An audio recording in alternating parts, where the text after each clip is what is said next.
If he breathes, the bear will see him. Lying flat on his stomach, the boy has no choice but to watch as the hulking brute eats his father before his very eyes. Lying in the thicket just a few trees away, the boy knows that any small movement he makes could prove fatal. A bear this large, hunting for its hibernation, will have no issue chasing him down in a split second and doing exactly what it did to his father, to him. The boy is utterly powerless. All he can do is stay deathly still and watch. They'd found the tracks too late. On the way back to camp, they'd been following the wooded cliff that lines the ocean's edge. Bows and salmon slung over their shoulders, they'd been so proud of their catch and the prospect of bringing it back to the tribe that they hadn't kept their wits about them. By the time they'd seen the enormous prints in the dirt, the sound of lumbering footsteps were already echoing through the trees behind them.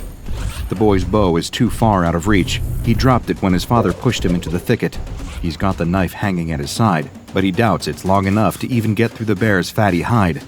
In contrast, the only thing protecting him from its bite is the leather hide slung across his shoulders and a woven garment from the tribe's elders.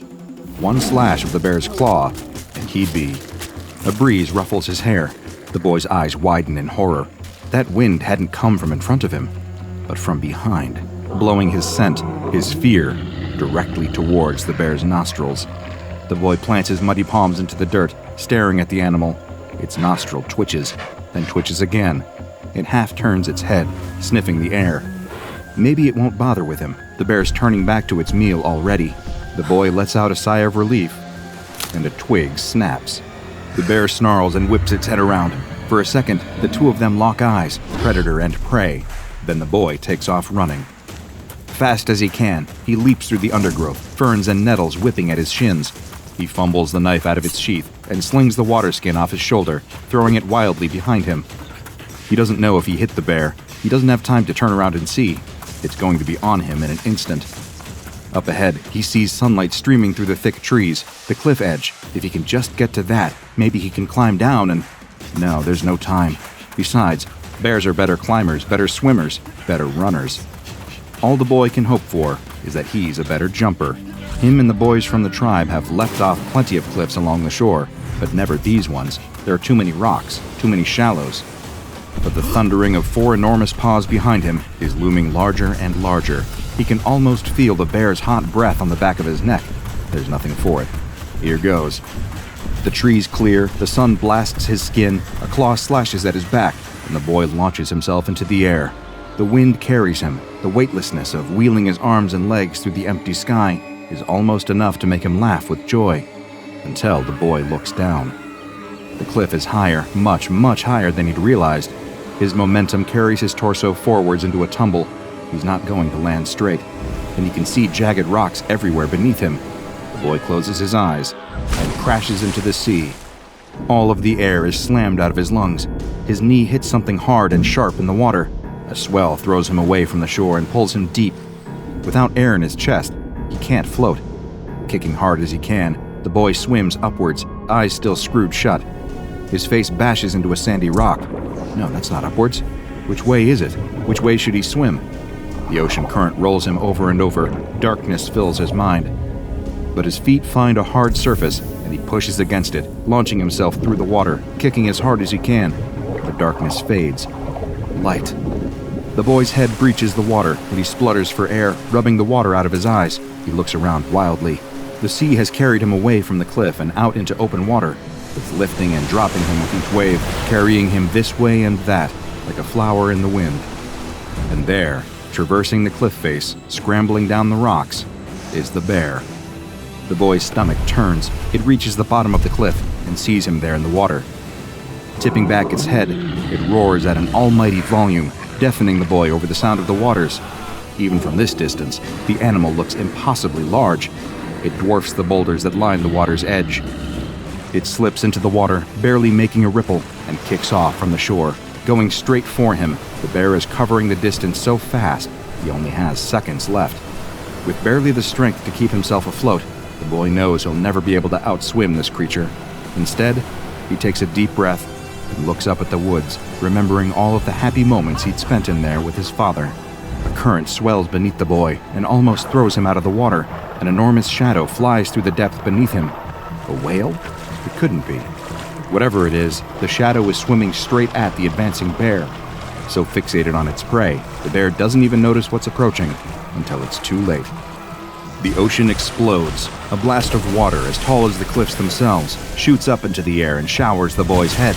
Somewhere in the midst of the spray, a monster erupts from the depths. Snapping its jaw around the bear, it lifts the animal into the air and throws it against the cliff. The impact is so strong that a small landslide follows the bear's rolling body as it tumbles back towards the water. But the boy has eyes only for the monster emerging from the sea. Crawling up the rocks with one gnarled foot after another, the boy can hardly make sense of what he's looking at. It seems to have some kind of scaly hide, harder than the rocks surrounding it.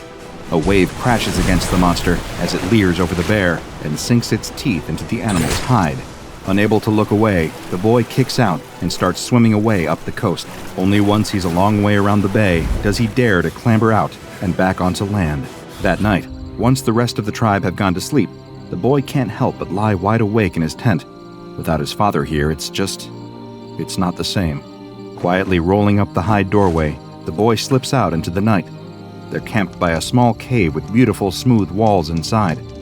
They say it's the cave of their ancestors, the place where all life started. The fire in the cave has to always burn. Fortunately for him, the cave is empty. The boy stares up at the wall in wonder. Finger drawings of animals, hunters, mothers, shamans, gods, and forests fill almost every part of it. Only one space remains in the corner, a finger painting of the rocky cliffs with the swelling sea beneath. Dipping his finger into the paint, the boy sits by the wall and starts to paint. A terrible monster crawling out of the sea, with a scaly hide stronger than any rock. That's it. You know that from just some finger painting. The archaeologist turns to the group of researchers surrounding him in the cave. UV lights are set up all along the walls, with the blue and violet shapes revealed all across the stonework. The archaeologist can't help but empathize with the spiritualism of their long-forgotten ancestors who'd lived in these caves thousands of years ago. The professor was the one who asked the question, a cold woman, standing well over 6 feet tall with a crop of fiery ginger hair. To him, she seems less of a scientist and more of a military leader. But what does he know? "Walk with me," she says and leads him out of the cave. Personnel fills the surrounding area. Most of them are armed. Cranes lift huge sheets of reinforced lead plating into place. Several mysterious vats line the edge of the forest, each adorned with more warning and hazard signs than you'd see in a nuclear power station. The two of them have to pause for a moment as 3 tanks roll past them. The archaeologist breaks the silence. "You know the reason I started all my research in the first place? Did I ever tell you that story? Every early civilization in the world, whether it's ancient China, Mesopotamia, South America, Northern Europe, all these cultures, you take a look at their mythology and what do you find?" The professor ignores him, instead choosing to bark orders at a group of agents talking over coffee. They all immediately dump their drinks and get back to work. What one thing do they all talk about, even though it never existed? Dragons. All these disparate people with no contact with one another, all of them still draw pictures of dragons. The professor stops walking at the edge of the cliff. The pair of them stand there, surveying the vast ocean stretching out in front of them, as researchers, agents, and workers rush around behind them. After a long pause, the professor asks him to proceed. In ancient Hebrew texts, when they talk about God creating the world in 7 days, what happens on day 5? The professor flicks the hair out of her eyes and replies curtly, "God created fish in the sea and birds in the sky." Well, not exactly. Look at the original Hebrew. He created all of the fish that teem in the sea, sure, but he also created Leviathan, a serpent-like monster from the depths, as old as the world itself. You think that's what we're dealing with? Maybe. Or something worse. By nightfall, preparations are operational. Enormous floodlights switch on, one after another, illuminating an enormous steel box with an open lid at the top, surrounded by armed agents, huge net launchers, and several tanks. It all seems a bit excessive as far as the archaeologist is concerned. He isn't officially still supposed to be here, but in all the scramble for the Foundation to get the capture site ready, no one noticed that he had stuck around. From the viewing platform several hundred meters away, he has to watch it all unfold through a pair of binoculars. Out above the water, suspended from one of the cranes, is an elephant carcass. The professor told him that the Foundation had even marinated it for extra flavor. He had only been recruited into this project a couple of months ago, but from what he could tell, it's been an ongoing priority for the Foundation for several years now. The scale of the operation of just setting up at this site is already mind-boggling, but they've been chasing up leads like this for years now. Arriving at scenes, they suspect this creature has been sighted in the past and setting up traps for it. He was only brought in out of desperation. The Foundation had exhausted all recent hunting grounds and was trying to cast the net even wider. He'd just been quietly working on his university research paper about ancient reptile drawings when the agents had let themselves into his office. But staring through his binoculars now, the archaeologist knows there's no chance of this operation actually working. They have floodlights, for crying out loud. No intelligent predator would come anywhere near that elephant carcass. Movement. Not in the waters or any of the lit-up areas. No, there's something in the forest line, just behind a group of researchers. He reaches instinctively for his walkie-talkie, then stops himself. How many times had he got jittery before and reported something preemptively? The agents already don't take him seriously as it is. He can't be jumping at shadows. But there it is again, a shape moving fast through the trees. He scans the binoculars this way and that, trying to find it. Just a group of researchers there, some agents there, supply crates, researchers, agents. Wait, weren't there more of them a second ago? He looks closer. Someone's gone missing. He clicks on the radio. South Lookout Team, report in. Nothing. South Lookout Team? A sickening feeling settles in his stomach. With all those bright lights everywhere, they're casting a lot of dark shadows. He has to do something fast. Running down from the lookout point, the archaeologist takes off running through the trees to the site. He holds his radio up to his mouth as he goes, trying to get anyone to respond. But it's hopeless. The thicket cracks and crunches under his feet as he tries to make his way through the dark woods, ignoring the feeling that crawls up his neck of being watched. A boulder blocks his way. The archaeologist grabs onto it with both hands and hauls himself on top of it, stopping for a moment to catch his breath. From up here, he can see the floodlit capture site. The tanks and cranes still sit rumbling, ready to go at a moment's notice, but he can't see any ground crew anymore. He switches the radio to the open channel and calls out for anyone to respond. The professor's voice crackles back at him. What are you still doing here? This is a highly dangerous operation that you don't have clearance for. He yells at her to cancel it. They need to evacuate the site immediately. It's compromised. She laughs derisively and cuts off the channel. No, she has to believe him. People are dying, and more of them will if she doesn't. The archaeologist whispers to himself in the darkness. It's no monster. It's just an innocent creature. You're playing with a power you don't understand. It's strange. For a moment, he swears he almost hears a voice whispering something back to him in the woods. But when he looks around, he's all on his own. He has to keep moving. The creature could be anywhere. Hopping off the jagged boulder, the archaeologist takes off running through the forest once more, looking over his shoulder every few steps. The light must be playing tricks on him. In the darkness, he can't see the boulder he was standing on a moment ago anywhere. He bursts out of the tree line and into the clearing right next to the steel box. A ramp leads up to the top of it, with a large trap door suspended over the open lid. Well, if he wants to be seen and heard, that's where he needs to go. The archaeologist runs up the ramp and waves his hands wildly in the air. The tanks all turn their turrets to aim at him. The crane holding the enormous steel lid for the enclosure looms menacingly above his head. And there, marching out onto the field, looking absolutely furious, is the professor. Her red hair looks more like a ball of flames right now. We need to evacuate the site now! It's here!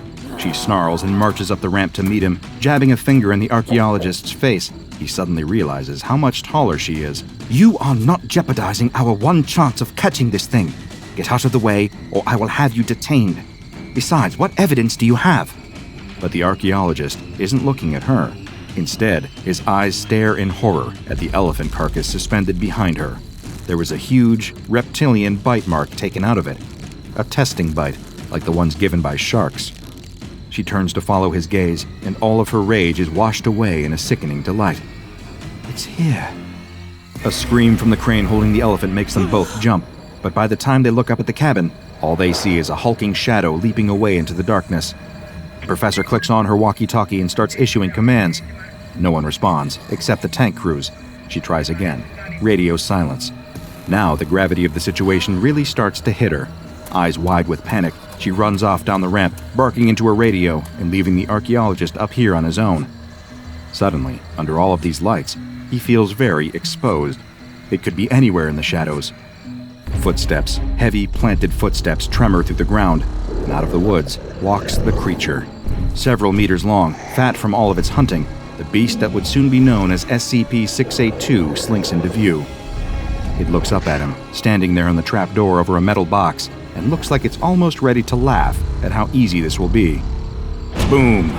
The tank blast hits the creature square in the torso, knocking it sideways. Boom! Boom! Boom! The three tanks open fire one after the other, laying round after round into the colossal reptile, kicking more and more dust into the air. Before long, there's a crater in the ground so large that it looks almost like an asteroid hit it. Smoke and dust fill the air. The archaeologist's eyes fill with tears. That majestic creature, roaming the earth long before mankind ever did, exterminated just like that. Cowards. That's what people really are. Cowards. But as the dust clears, a groaning sound echoes around the clearing. The archaeologist shields his eyes and peers into the crater as best he can, but there's nothing there. Boom! He wheels around and almost falls backwards in shock. The SCP has snuck through the haze and leapt onto one of the tanks. It bites and tears at the armored bodywork, doing all it can to destroy it. In a panic, two of the tanks point toward one another and fire, destroying themselves in the process. The creature rounds on the remaining tank and bites down hard on the barrel. The tank fires, the round going straight down the monster's throat and exploding inside its gut. The backdraft from the blast shoots back through the tank, and the puff of smoke trails out of the hatch at the top. And suddenly, once again, the clearing is quiet. Turning back to the archaeologist, SCP-682 slinks towards him, smoke still curling up out of his leering teeth. With heavy, thunking steps, it climbs the ramp towards him, stopping just short of the trapdoor. The two of them stare each other in the eye, predator and prey. Neither move for a moment. Then it opens its mouth. The archaeologist closes his eyes. Do you know that you disgusting creatures deserve this? He opens them. Did the monster just speak? What do they hope to accomplish by attacking me? He gulps hard. That whisper he heard in the woods, the rock he'd been standing on. They're scientists. Scientists always try to learn more things, understand the world better. We think you can't be killed, so they're testing their hypothesis. The creature growls. The stench of rotten flesh fills the archaeologist's nose. It takes a step towards him, then another. The archaeologist runs. He'll leap off the other end of the platform. It's a big jump, but he could make it. The predator's breath is on the back of his neck. He jumps, just as the trapdoor gives way. With an enormous thud, the SCP falls into the steel enclosure. Before it has a chance to move, the crane unhitches the steel lid, and it crashes down into place, sealing the monster inside. The archaeologist lands in the dirt and rolls onto his back to see the professor, wild-eyed and cheering, up in the crane's cabin. He lies there on his back, panting and staring up at the stars. A clunking sound echoes through the clearing, and the gurgle of a liquid flowing through pipes. He sits up, adrenaline still pumping through him. The professor has plugged a pipe into the metal enclosure and is running gallons and gallons of liquid into it. He follows the tube with his eyes, all the way to the enormous hazardous vats on the edge of the clearing. Hydrochloric acid. His eyes widen in horror. The professor laughs at him. Come on, cheer up. We're just scientists, that's what you said. Just testing a hypothesis. Seeing that shadowy figure coming towards him makes the worker turn and run. He hasn't had the time nor the luxury of freezing on the spot, or waiting for it to get closer so he could get a clearer view. He just runs. With every pace, every hurried, horrified step, comes the mental image of the strange figure gaining on him. In his head, every movement he catches in the corner of his eye, every shuffling sound he detects, the thing was right behind him, inches away and ready to strike. So he just keeps on running. Only seconds ago, it was just standing under a streetlight, a ways ahead of the worker, barely moving. He calls out to it, assuming it's a person, somebody maybe lost or in need of help. But then, it steps into the light, and it's not a person at all. The head of the suit isn't on properly. It droops at an angle, like it hasn't been affixed, or is barely hanging on. The crude, lazy-eyed face is haphazardly drooping. That, too, isn't on right, as the entire head sways unnervingly with each approaching step. Maybe underneath the suit, hiding beneath all that dirty orange fur, still coated in grime despite the rain. Perhaps there's a person in there, whose arm hefts an old baseball bat as they plod closer and closer to the worker. But all he sees is the monster. The filthy costume might be clumsily made, but the worker instantly recognizes the all-too-familiar resemblance of an orange cat from a popular comic strip. It's what starts him running. That, and the blunt weapon the monster is holding, as it menacingly makes its way closer. The downpour doesn't let up as the worker turns a corner, met with the sights of two bright, blinding white beams of light cutting through the rain. A car, speeding its way down the road. It catches the worker in its headlights, and he starts frantically waving his arms, encased in the sodden fabric of his jacket. "Help! Oh, please! Please help me!" he yells. "Something's coming after me! I think it's trying to kill me!" The driver doesn't stop, instead simply cruising past. The worker can just about see through the passenger side window, the vehicle's sole occupant giving him a strange look from inside the safety of his car. Almost as quickly as it appears, the car has driven off, its headlights already fading from view thanks to the rain. What the worker doesn't realize is that the driver's look of confusion wasn't directed at him, but at the thing following him. The creature gives a low animalistic sound, which causes the worker to spin around. Now he sees it, right up close in all its foul ginger glory. A tail dangles lazily from the lower portion of the suit, trailing in puddles laden with muck, the water making the fur even dirtier than it already is. It's so close that the awful, pungent stench of the thing hits the worker's nostrils, a sickening smell that somehow seems to fit with the grim, gross costume and its wearer. Seeing the wet, fur-coated suit so close, he realizes that it isn't covered in the soft, plush synthetic coat that he expects a costume like that to be made of. It looks real, like actual cat hair on a huge humanoid shape with the legs and arms of a man. Arms that were midway through swinging a baseball bat right at the worker's head. He ducks just in time, the dull wooden bat glancing off the bricks of a nearby building, narrowly missing the worker's head. As it bounces off the wall, the blunt weapon slips from the soggy gloves of the suit and clatters to the ground. The second he hears the wooden bat land on the ground, the worker turns his heel and runs again, taking advantage of those precious few seconds to get further distance between him and his attacker. It's only exactly as he turns his back that he wishes he'd reached for the bat himself to fight back. Rushing further down the rain-swept street, the worker can hear the heavy slumping footsteps of the suited attacker giving chase. He alternates between looking straight ahead, the raindrops streaming down his face and getting into his eyes, and daring to glance back over his shoulder. Every time he does, he's met again with the horrifying sight of the suit behind him. He wants nothing more than to escape, to get out of this nightmare wherein he is soaked head to toe in rainwater and fear, running for his life from someone dressed as the comic strip cat he sees every day. But as strong as his will to escape is, he can't bear to let the fur-suited pursuer out of his sight for even a second. If he can't see it, then it might be anywhere. At least looking told him that it was still right behind him, bearing down on the worker with its bat now firmly back in hand. The shrill noise of chain links rattling sounds behind him, as the attacker in the suit starts striking a nearby fence, making the worker more and more aware that, with every strike, it's getting closer. Through the relentless downpour, the worker spots a shape standing on the sidewalk, just a few feet ahead. Short, stationary, something he sees every day of his life, but never pays any notice to. But tonight, it might just be the thing that saves his life. A trash can. It's full, and that means heavy, and any second now, he'll be close enough to reach it.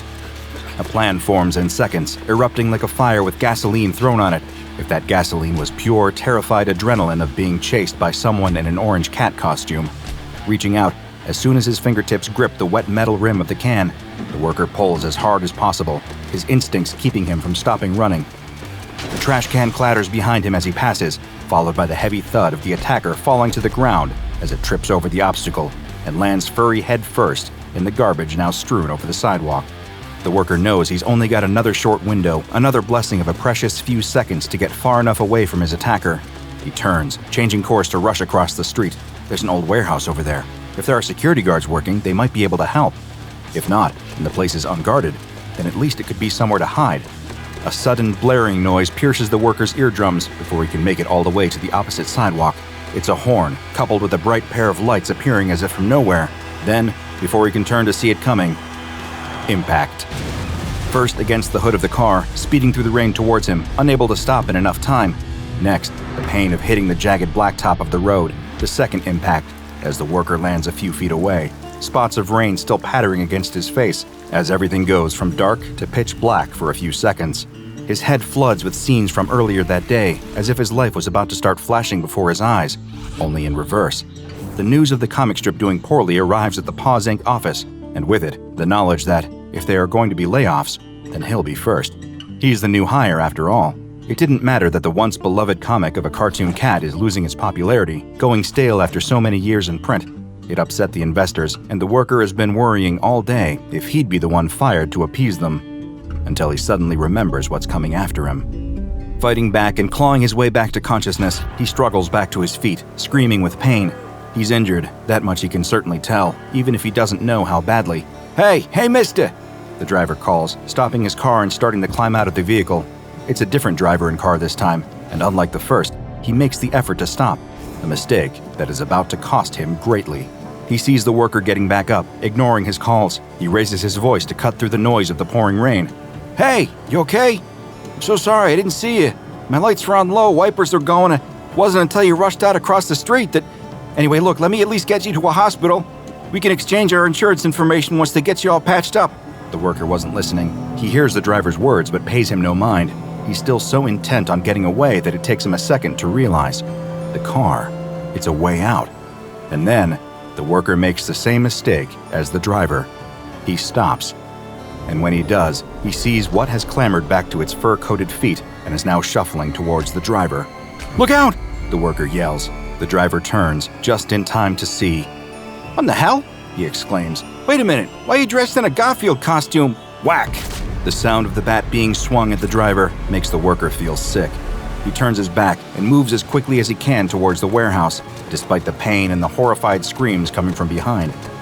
Beneath the rain, there's something else, a twisted, vile squelching noise that quickly snuffs out the driver's dying cries.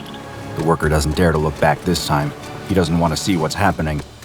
Lifting a heavy metal shutter and pulling it shut behind him, he finds himself in the warehouse. It's completely deserted. There isn't a single sign of life anywhere. The only sound is the pattering of rainwater against the hard concrete floor, dripping through a hole in the ceiling.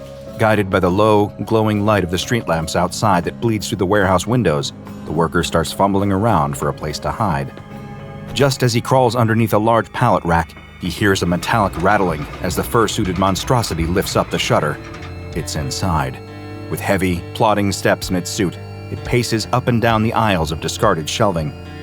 The worker clamps his soaked hands against his mouth, trying to mask his panicked breathing, only to let out a scream as he feels something grab his ankle and pull. With ease, the thing dressed as a disheveled Garfield pulls him out of his hiding place. Instinctively, the worker thrashes his legs, landing a solid kick to the creature. As his foot connects, he notices it doesn't feel like a person underneath the suit. There's no body, no familiar outline of a human being beneath all the soggy fur and stench. It's just a slimy mass. Nonetheless, the kick knocks the garish Garfield back, only a few paces, but better than nothing. He scrabbles to his feet, standing and running as fast as he can in the opposite direction, only to hit a wall at the far side of the warehouse. The shutter is the only way out, and right now it's wide open. But Garfield stands between the worker and freedom. He turns to dart down the next aisle, between the rows of shelves, keeping his eyes on the attacker as he passes underneath the hole in the ceiling. The rain is still coming down through it, leaving a puddle on the floor. The worker's focus is locked on the beast. He suddenly feels his foot slipping out from under him, that awful lurch of his heart as he falls. The puddle. He slipped on it and come crashing down to the ground. The force of the concrete striking his back knocks all the breath from his lungs. Everything is spinning in a nauseating mix of pain, disorientation, and terror. Above, through the unrepaired ceiling, drops of rain come pouring down on him. Then, a low, agonized meow from somewhere nearby. The monster, Garfield, brings its bat swinging down and sharply connecting with the worker lying on the ground.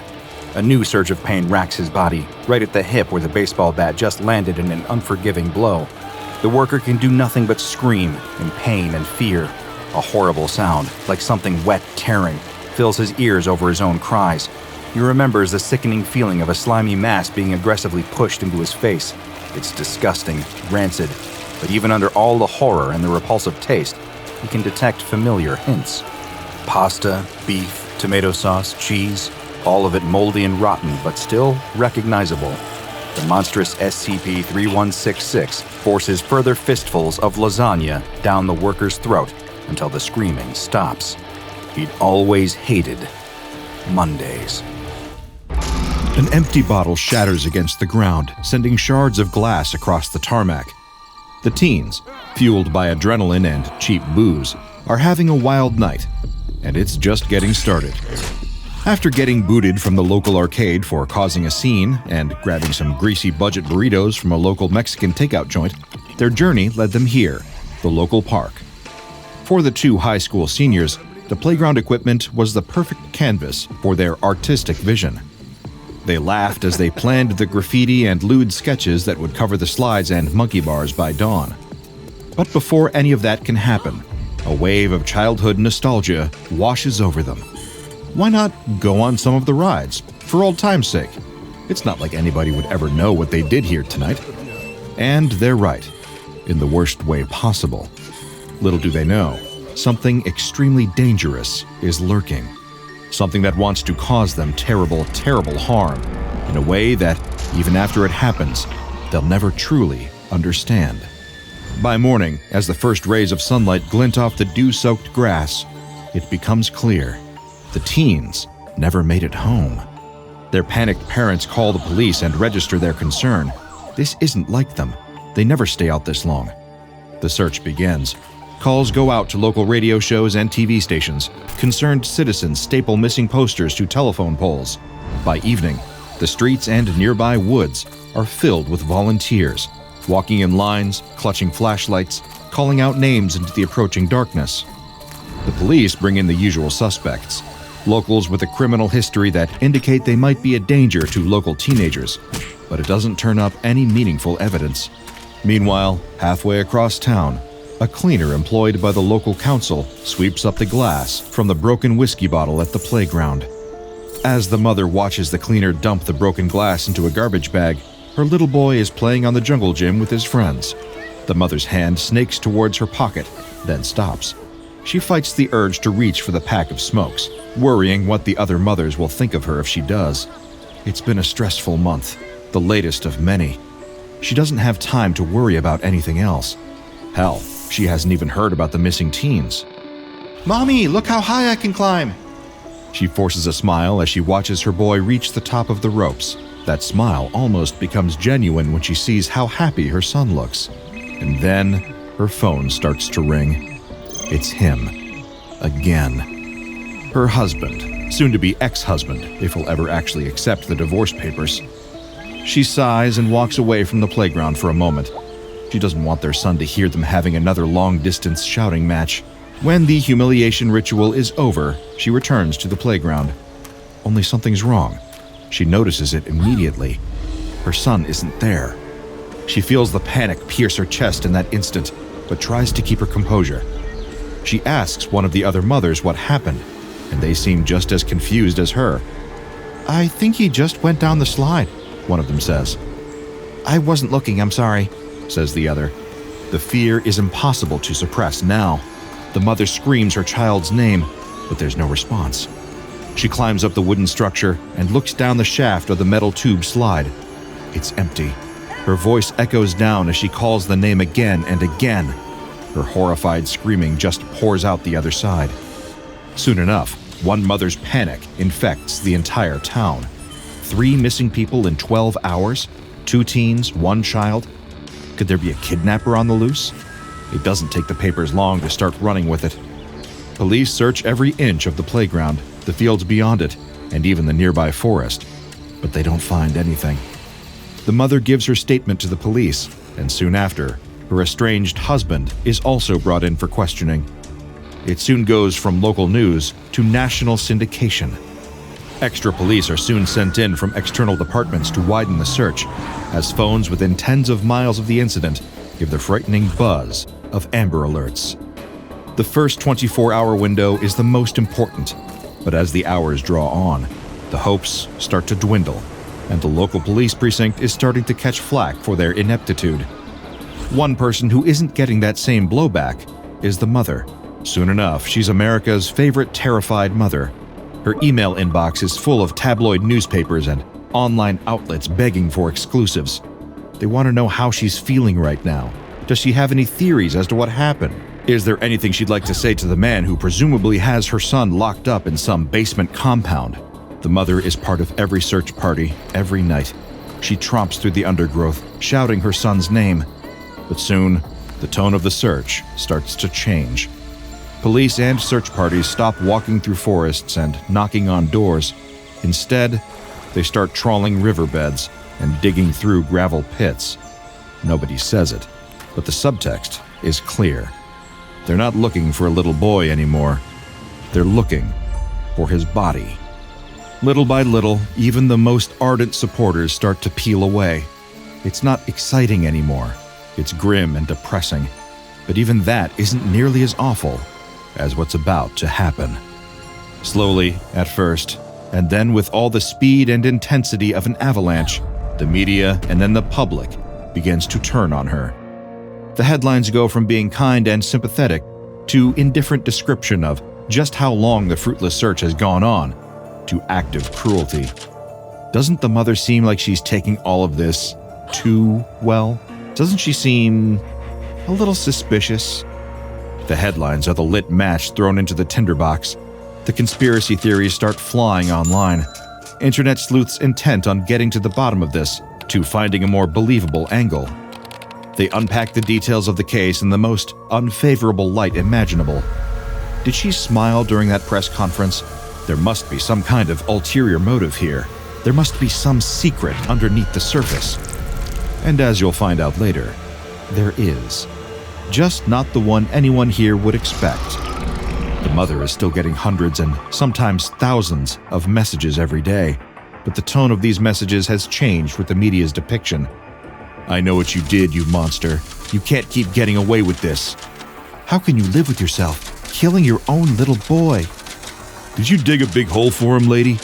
I'm gonna dig a bigger one for you.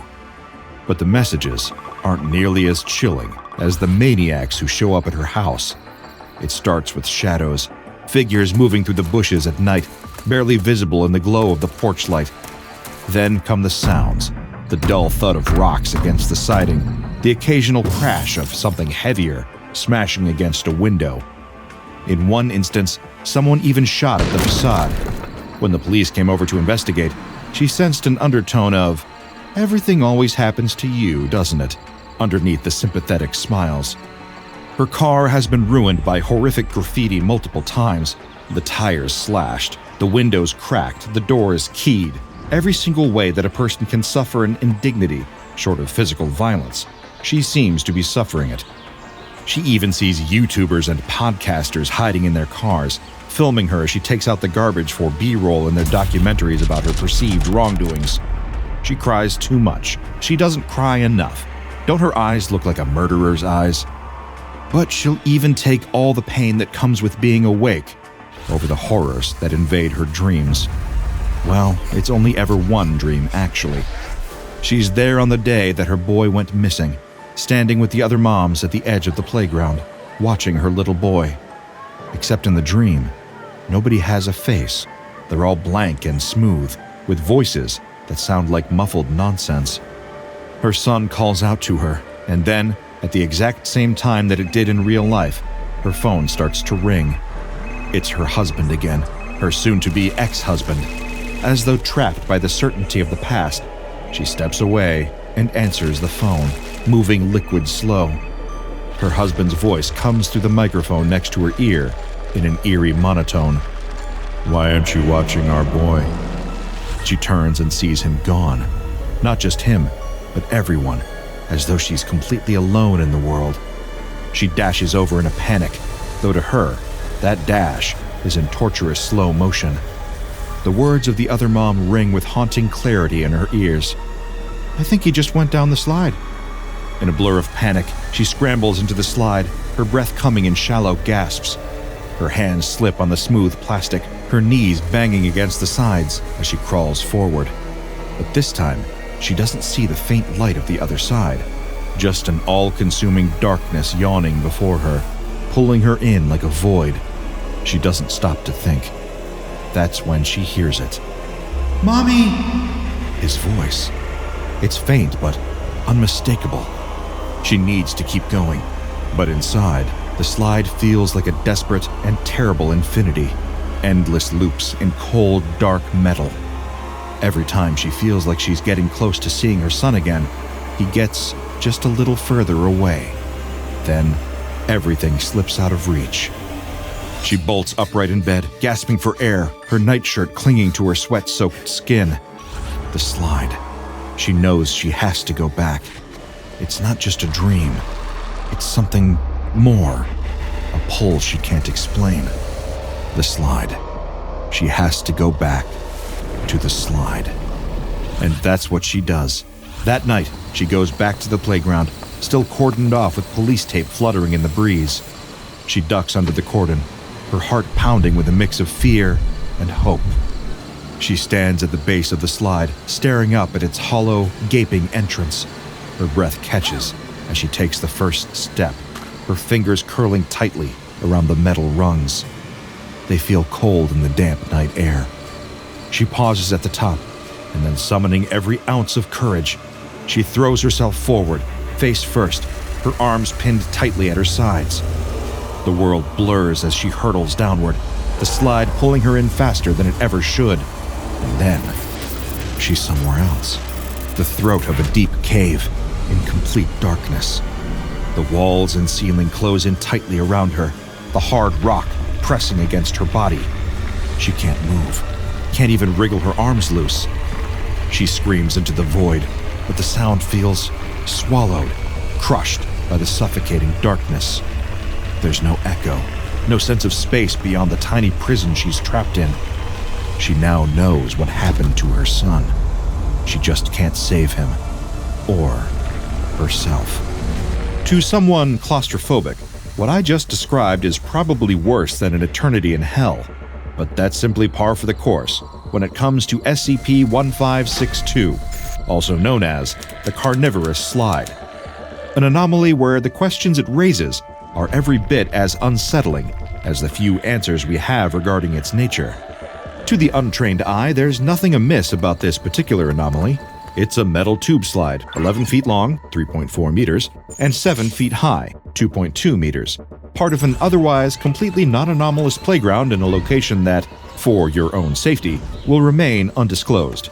There's a good chance that even if you use the slide, you may not fall victim to its anomalous effects. That's because these effects are only activated when someone uses the slide in a very particular way. Namely, sliding down it on their stomach, face first, with their arms at their sides. When this condition is satisfied, the victim will disappear at some point during the slide, vanishing without a trace. To this day, despite the Foundation's best attempts to capture the phenomenon, it has never been directly observed. I cannot stress enough that this is very much a one-way trip, too. Nobody who has gone down the slide and disappeared has ever been recovered. Even when the Foundation has sent D-Class personnel down the slide with a tether attached to their bodies, the tether has been mysteriously cut when the person disappeared. All of this begs the unsettling question, where are all these people going? The best that the Foundation can estimate on this is that it's an extra-dimensional space, which has largely been described as an extremely cramped, cave-like environment where light ceases to work and mobility is extremely limited. Due to the position that victims are in when the anomalous effect takes place, they're rarely even able to move their arms. While here, beyond even experiencing the natural fear one would logically feel in this situation, they feel the sudden onset of panic and paranoia as their situation deteriorates. There have only ever been 2 Foundation experiments conducted on SCP-1562 before testing was suspended indefinitely. In the first, a member of D-Class personnel was tethered and sent down the slide, at which point he promptly disappeared, severing the tether. However, the long-range communication device left with the D-Class still worked. From his new location, he was able to describe not only the dark and cramped locale, but something wedged in the tunnel in front of him. He described a tiny shoe, like that of a child, laying in the tunnel in front of him. He also heard a voice talking and telling him to stop crying, even though he wasn't. When asked to describe his situation, he said, "I'm still headfirst on my stomach and my body's at an angle, but I'm in some sort of small tunnel and I'm stuck. I'm completely surrounded by rock or dirt on all sides. I don't have enough room to raise my head or move my arms, and I can't move forward. I really want to get out of here now." Of course, there was no way for the Foundation researchers to get him out. Instead, they asked him about the other person who seemed to be trapped in there with him. The D-Class said, He just kept asking where he was, and I told him I didn't know. But I don't think he was really talking to me because he didn't respond to my voice, and he told me to stop crying when I was actually sort of calm. They then asked him whether the other person seemed to be moving. I don't think so. He started crying and asking for his mommy. Then He finally stopped, and shortly after that, you contacted me again. please get me out now. Please hurry, my chest is... Communication cut at this point, much to the distress of everyone involved. In response to this incident, another test was approved, this time using a member of D-Class personnel who has a smaller stature. The logic being that a thinner man might be more mobile in the enclosed space of SCP-1562's anomalous area, allowing for further exploration than the previous test subject. However, despite the difference in size, this D-Class seemed just as trapped and enclosed as the first. He reported the same disappearance of all light, the same shortness of breath, the same dirt and rock, the same tiny shoe just in front of his head. But then he started hearing a voice, one very familiar to the Foundation researchers, echoing from the dark. It was the voice of the previous D-Class.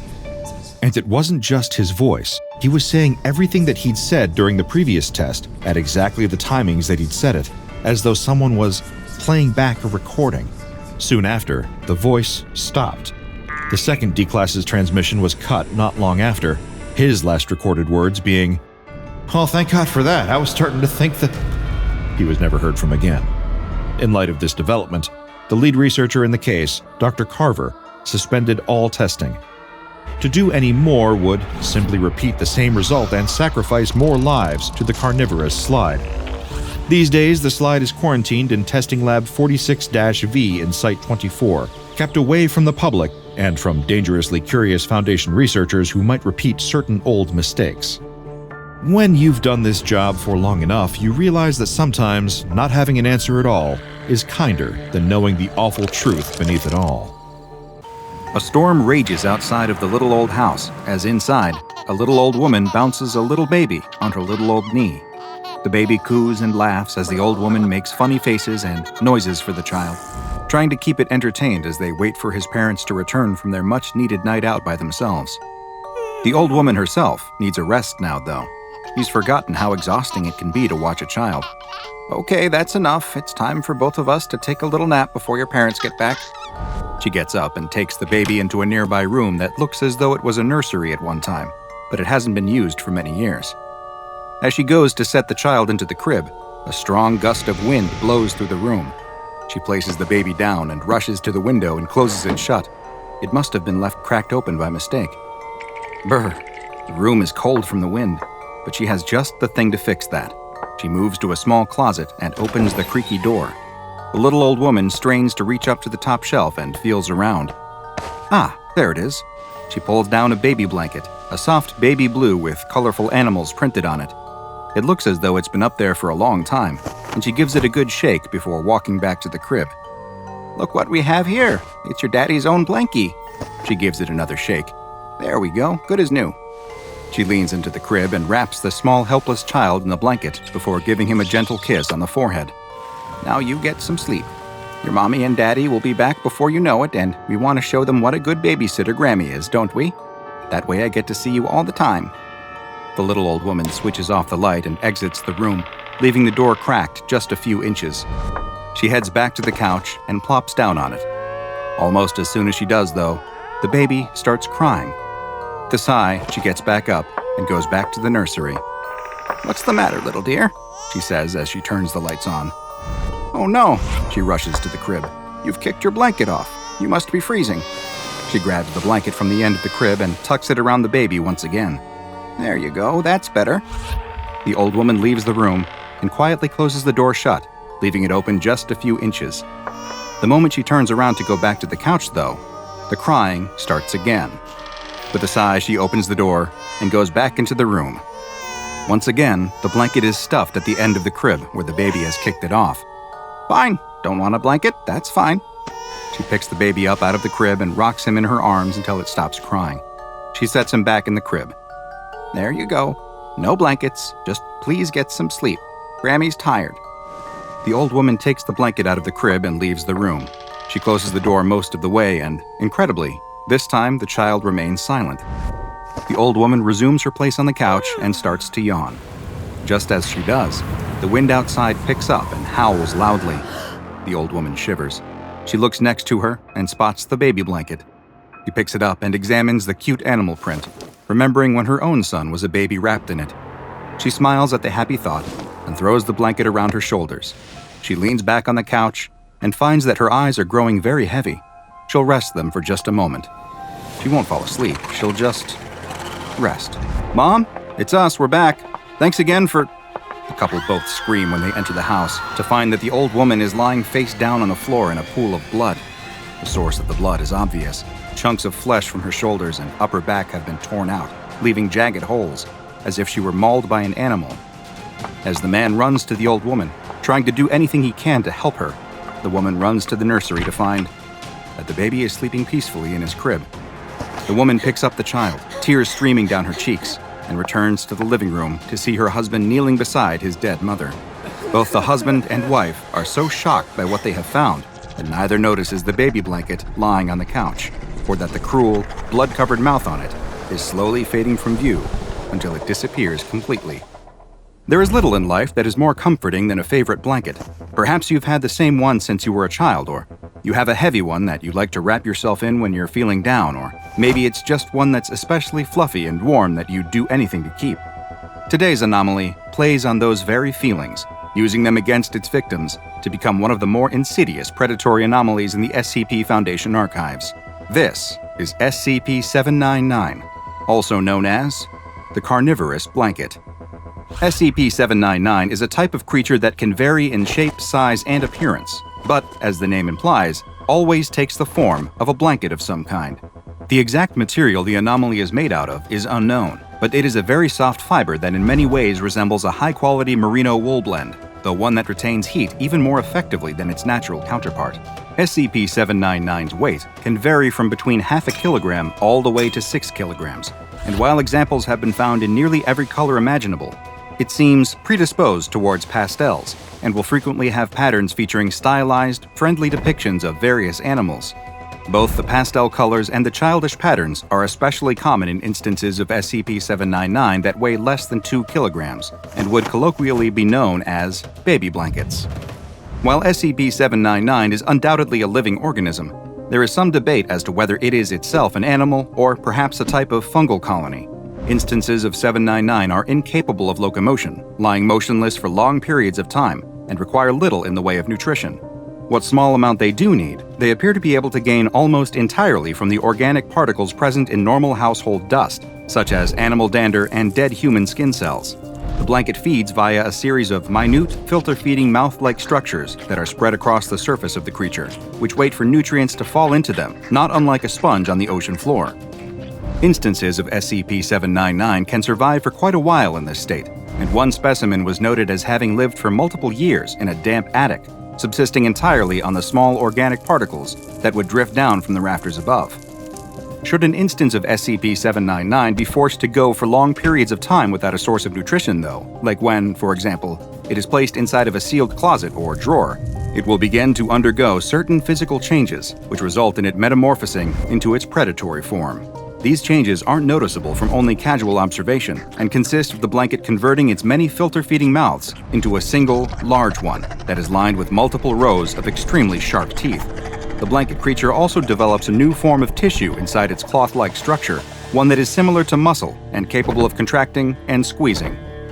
Once its metamorphosis is complete, the instance of SCP-799 will lie in wait for an unsuspecting creature to cover themselves with it or wrap it around their body. Once they do, the blanket will bide its time until they enter a state of rest, usually waiting for them to fall asleep entirely, at which point its feeding phase will begin. Once the creature has detected that its victim is dormant, it will use its newly formed muscle to latch onto them, holding them in place as it opens its tooth-lined maw. It will begin to bite at its confined prey, tearing off several kilograms of flesh, bone, and any other organic material it can, swallowing it, and converting it into a thin slurry that it spreads through its body almost immediately. This traumatic, violent process nearly always leads to the victim dying of blood loss. Within 10 minutes of the attack, the mouth on SCP-799 will have been completely reabsorbed, leaving no signs that it is anything other than a normal, everyday blanket, though one which now mysteriously weighs several kilograms more than it did before.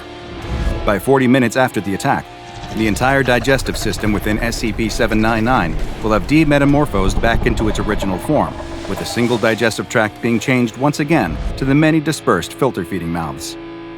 While SCP-799 is more than happy to feed on any warm-blooded animal, including humans, it shows no interest in cold-blooded ones or inanimate objects. It appears then that its senses may be limited to only touch and heat, using those as signs that it is now wrapped around a potential meal.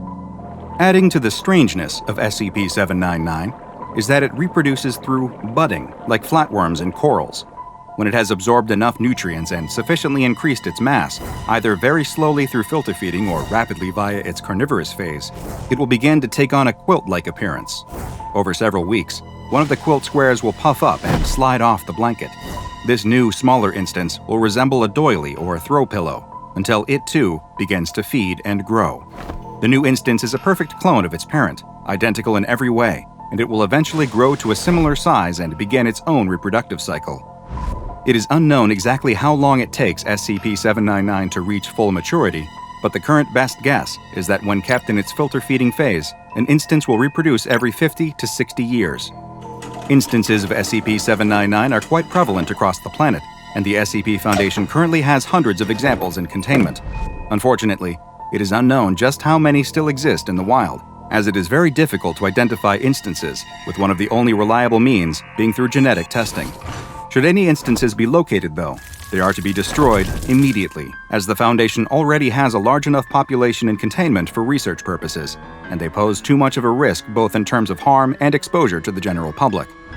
SCP-799 has been classified as Euclid, and each instance is kept in its own separate biocontainment cell at Biosite 66. Dust is regularly collected from the on-site D-Class personnel dorms and is sprinkled over the blankets regularly to keep them in their filter-feeding state, though only just enough to hopefully maintain their size and not allow them to reproduce. Should any small cloth objects appear in their containment lockers, it is to be removed immediately and contained separately. SCP-799 isn't the only predatory creature that resembles a cloth good in Foundation containment, and research into possible connections to SCP-1626, the oversized gray-hooded sweatshirt that sends penetrating fibers into anyone unlucky enough to put it on, is ongoing. A young man and his girlfriend enter the apartment they share. She tosses her keys on the entryway table as the man checks the time on his phone. He reminds the young woman that they will need to leave soon if they don't want to miss the movie they have purchased tickets for. The woman agrees, but she wants to take a quick shower before they leave. As she goes to freshen up, the man sits down at his computer to get in a quick round or two of his favorite online squad-based first-person shooter. He puts on his headset and jumps into a game. Before he knows it, he's just finished his third round. He checks the time on his phone again and realizes that they were running late. He takes off his headphones and is confused when he hears what sounds like the shower still running. He gets up and goes to the bathroom door and listens. The shower is definitely still on. The man knocks on the door and asks if everything is all right. He waits a moment, but there's no response. He knocks again, and still, nothing. She doesn't usually take showers this long, and he immediately worries that she might have passed out or, well, he doesn't even want to think about it. "I'm coming in, okay?" he announces as he opens the door to check on her. The man immediately notices how steamy the room is. The hot water must have been running for a while, and he's worried she really did pass out from the heat. "What's going on? Are you okay?" he asks, and when there's no response again, he pulls open the shower curtain to find nothing. Just an empty tub. There's no sign of his girlfriend anywhere. The man is beyond confused. He turns off the water and goes to the bedroom, but she isn't in there either. He runs to the front door, but it's still locked, and her keys are sitting on the table. He unlocks the door and sticks his head out into the hallway anyway, but nothing is out there. What is going on? He checks the bedroom again, then the bathroom, but she hasn't suddenly reappeared in either. He's in complete shock, unsure of what could be happening. He sits down on the toilet and puts his head in his hands. His head is spinning as it feels like the world is suddenly falling down all around him. The police are immediately suspicious of the man's story. His girlfriend simply vanished while taking a shower? "You expect us to believe that?" the detective asks. The man has no answer, though. It's as if she simply blinked out of existence. He's convinced she must still be in the building somewhere, that she somehow slipped out without him noticing. But none of the security footage from inside the building shows anything abnormal. There's footage from the cameras in the lobby of them entering the building, but nothing after that of her leaving. Just as in every missing person case like this, the boyfriend is the #1 suspect. But without any evidence, they can't hold him any longer. After many long hours of interviews, they finally allow him to leave, but not back to the apartment, since it's an active crime scene. The man has no family to speak of, and his few friends seem to have the same suspicions as the police and want nothing to do with him. His girlfriend was the only person he truly had in the world, and now she's gone. He's put up in a shabby motel, and days pass, then weeks, then months, but no evidence of the missing woman ever turns up. The man replays the memory of that day over and over in his head, searching for some kind of answer, but try as he might, he can't remember anything helpful. No clue as to what could have happened. The case is completely cold, and has been from the very start. The police eventually have to move on to newer, more solvable cases, and they finally allow the man to return home. He's overwhelmed with emotion the first time he enters the apartment. The place is a mess. It looks like the police turned it inside out looking for clues. Not knowing what else to do, he starts the long process of cleaning up the apartment. After hours of putting things away, he eventually gathers the strength to go to the one room he's been avoiding, the bathroom. He opens the door to the last place he's certain his girlfriend was. He enters to find that it looks like the rest of the apartment, as if someone has looked at every single object. But just like him, the police never found any trace of where she went. After straightening up this last room, he decides that he should take a shower and go to bed. It fills him with dread to think about standing in the last place he knows where she was. But he's had months to grieve the loss of his girlfriend, and he's decided that he needs to move on, whatever that means when someone goes missing without a trace. He turns on the shower and lets the water heat up before stepping in. Once he's in, every thought he has is about her. He wonders if she ever actually got in the shower at all, or somehow used it as a diversion to slip out unseen. He just can't figure out how. The day's events race through his mind, just as they have 1,000 times before, but his thoughts are interrupted when he notices that the water has started to pool around his feet. He looks down and sees that the drain cover looks normal. Maybe there's a clog, though. Do showers clog when they're not used? He has no idea. He bends down to get a closer look. The long black creature emerges from the drain in the blink of an eye and latches onto his mouth, muffling him before he even has a chance to scream. He struggles and pulls down the curtain on top of him as he falls back onto the shower floor. But it's already too late. And in a matter of minutes, he too will be gone without a trace. Is there anything more comforting after a hard day than a nice, long, hot shower?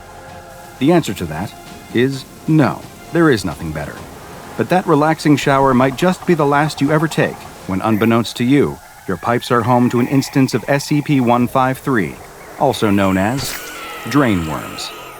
SCP-153 refers to a species that resembles the common nematode, or roundworm, consisting of a long, thin body with a large mouth on one end. While some roundworms can grow to as large as a meter long, which is in itself a disturbing thought, SCP-153 instances can be much, much larger, and it is estimated that they can reach up to nearly 10 meters in length, though it is hypothesized that some instances in the wild may grow even longer. These worm-like creatures will feed off of any available organic material. However, their favorite form of sustenance is fresh animal tissue, and they appear to have an especially strong predilection towards human flesh. In order to satiate their desire to feed on their preferred prey, SCP-153 has developed a rather unique predatory style that perfectly suits its elongated body structure. While it is unknown just where they originate, they are most often found in the pipes of sewer and drainage systems. 153 instances will swim up those pipes, seeking out ones that lead to people's homes, and especially those that connect to showers and bathtubs. Once they reach the end of the pipe, SCP-153 will latch onto the drain cover and begin secreting an acidic substance. The acid quickly dissolves the drain cover, and SCP-153 will position its own mouth in its place, which it then is able to camouflage as the missing drain cover almost perfectly. Once SCP-153 has taken this position, it is virtually impossible to distinguish it from the original or discern that anything has changed. SCP-153 will then lie in wait until it detects that someone has entered the shower or bathtub. Once the unsuspecting person has begun to bathe, it will very quickly emerge from the drain, latching onto the victim's face, most likely in order to prevent them from calling for help. It then begins to rapidly secrete more of the same acid that it used to dissolve the drain cover. With how effectively it was able to dissolve metal, it's no surprise that SCP-153 is able to quickly produce the same effect on its victim. Their skin, muscle, and bone will all be almost immediately liquefied, allowing SCP-153 to feed on the slurry. And the drain worms feed extremely quickly as well. After just several minutes, basically nothing will remain of the person who stepped into the shower, and 153 will retreat back into the drain, leaving no signs that it was ever there, save for the missing drain cover. The SCP Foundation became aware of this anomaly following multiple mysterious missing person cases that all had one key element in common. Each was reported as having disappeared after entering a bathroom to either shower or take a bath. The Foundation soon discovered that large populations of SCP-153 instances were living in the sewers beneath several major American cities and immediately began enacting containment procedures. The Foundation collected as many specimens as they could and brought them to Bioresearch Area 12, where they keep them contained in 10 by 10 by 5 meter tanks that are kept partially filled with sewage and other organic material for them to feed on. Of course, it is of the utmost importance that these containers are never connected to any other plumbing systems, either internal or external. With several specimens contained, the Foundation began researching the creatures in order to hopefully better understand them and how they were able to develop such complex hunting techniques. Research was also approved to find out whether they could be used as a sort of waste disposal system in certain extreme circumstances, such as with SCP-2717, a mass of living animal tissue that has grown to line nearly 4 kilometers of sewer pipes beneath Amsterdam. A small number of SCP-153 instances were approved for release into the wild in order to test whether they could stall the spread of 2717. However, this experiment was halted following some disturbing new reports. More missing person reports came to the Foundation's attention that bore the hallmarks of an SCP-153 attack, but these new reports were not limited to people who vanished after bathing. It now appears that SCP-153 has further adapted and has begun to emerge not just from showers and bathtub drains, but now also from sinks and, yes, even toilets. The Foundation is unaware of just how many instances of SCP-153 continue to exist in the wild, but there's no doubt that many continue to live and hunt undetected in sewers around the world. This anomaly, which has been classified as Euclid, is taken very seriously by the Foundation, and any reports of people who go missing from bathrooms are immediately investigated for signs of SCP-153. Field agents are to be equipped with infrared and ultraviolet sensors which can bypass SCP-153's camouflage, and if specimens are able to be captured alive, then they are to be brought to Area 12 for further research. But don't bother worrying too much the next time you step into the tub. If you've been targeted by SCP-153, there's not much you'll be able to do anyway, and your worries will soon be going down the drain, along with whatever remains of you. A young woman on her way home is walking down a city street, and just like most nights, the downtown empties out after the working day ends, leaving the streets empty of both cars and pedestrians. She hates when she has to close the shop and walk to her bus stop alone, and she is excited that in just another week, she will be starting a new job that's just around the corner from where she lives.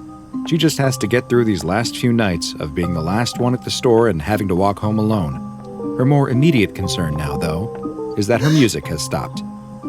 The young woman takes her phone out to check it. Dead. She must have forgotten to plug in the charger. She hates when she does that. Now she'd have to spend the bus ride staring out the window at nothing. What was that? The woman looks up from her phone. Did she see someone? She turns around and sees something on the other side of the street. It's dark, and all she can make out is a big, shadowy figure. She doesn't stare for long, though, and starts to walk again, picking up her pace slightly. She can hear the sound of footsteps and glances over her shoulder. The person across the street is moving too, and they seem to be matching her pace, avoiding any streetlights to remain in darkness. She starts to move a little quicker, and so do they. The young woman grips the pepper spray in her pocket. She doesn't know what this person is doing or what they want, but she's going to be ready for them. She keeps walking and glances over her shoulder again.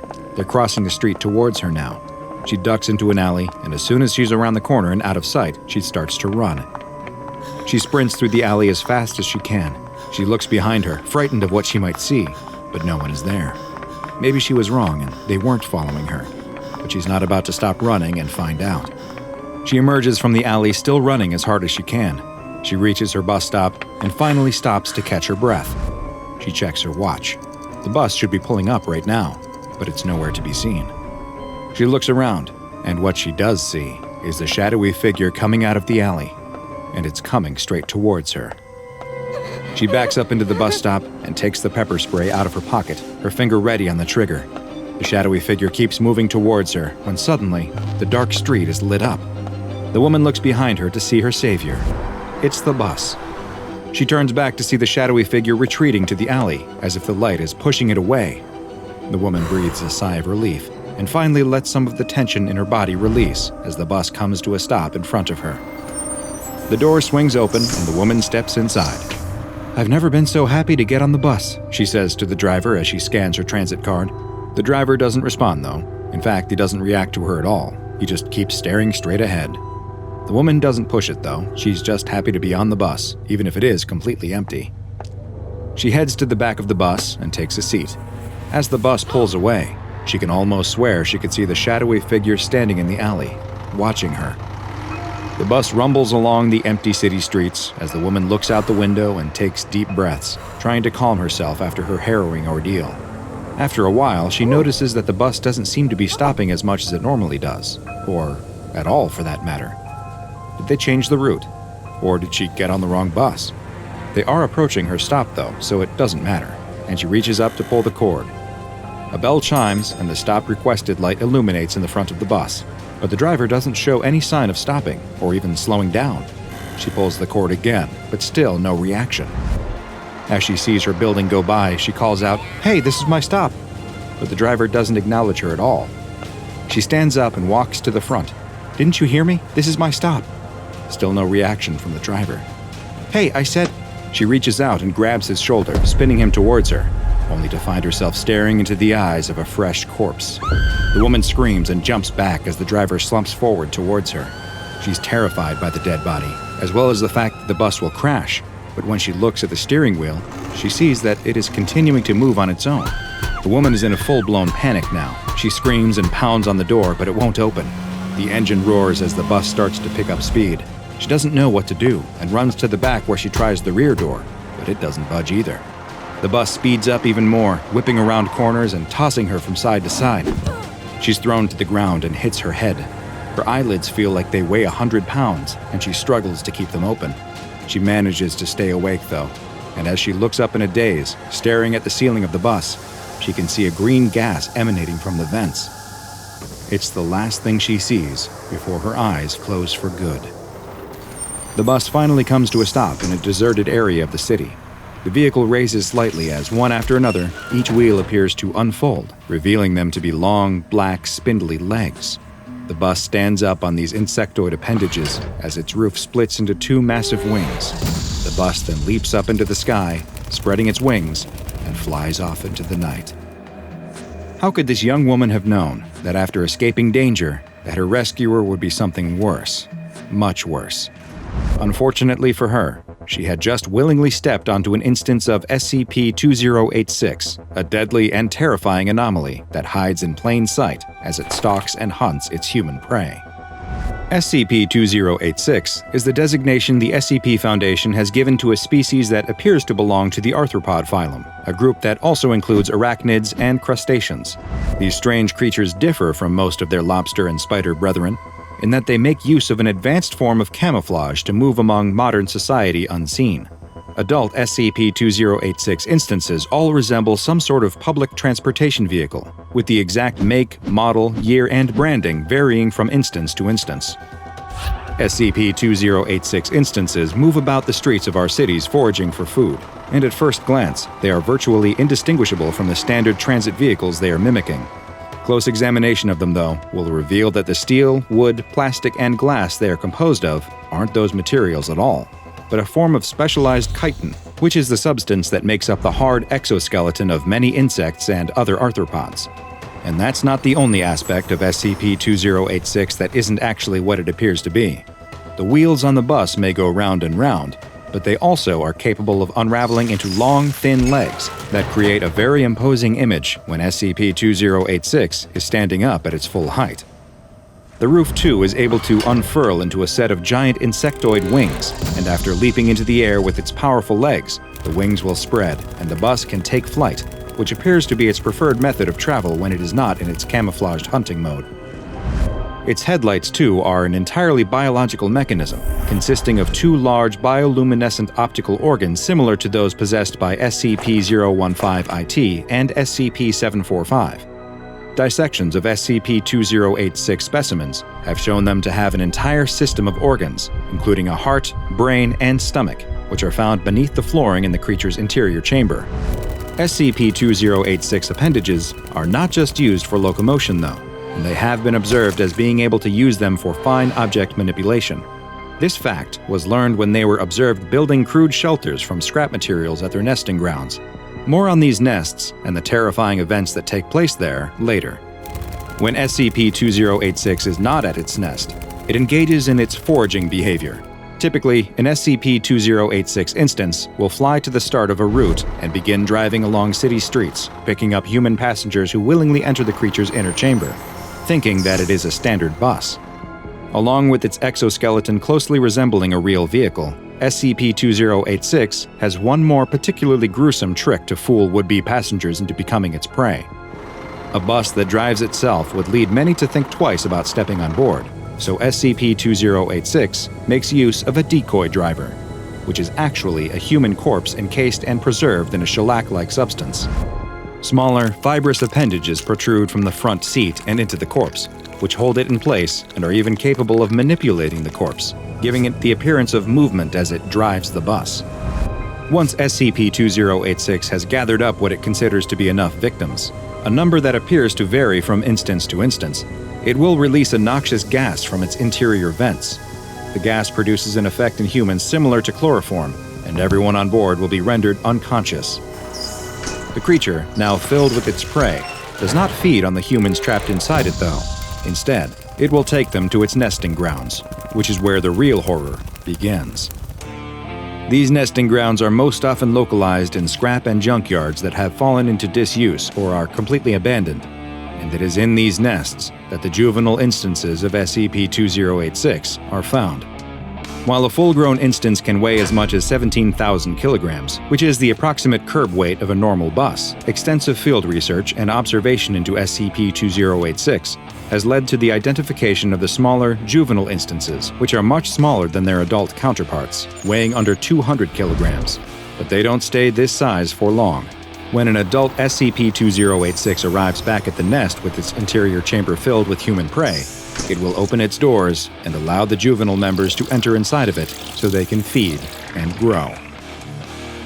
Once inside, a juvenile will remove a passenger from the bus and take them outside. The effects of the chloroform gas will often begin to wear off at this time, but by this point, it is already too late. The juvenile instance will then proceed to force the human into a hole located under their hood. This leads to a sort of digestive tract that connects to its inner chamber where the driver's seat is located. Small, hair-like appendages will then emerge from the seat and protrude into the prey's body, which hold them in place in the driver's seat and trap them there, while at the same time acting as feeding tubes, draining the blood from the now doomed passenger. Once the person has been completely drained of blood, the feeding tubes will begin secreting a saline solution as the internal compartment fills with a shellac-like substance, and the effects of both combine to effectively embalm and preserve the corpse, which will serve as its own decoy driver once it enters adulthood.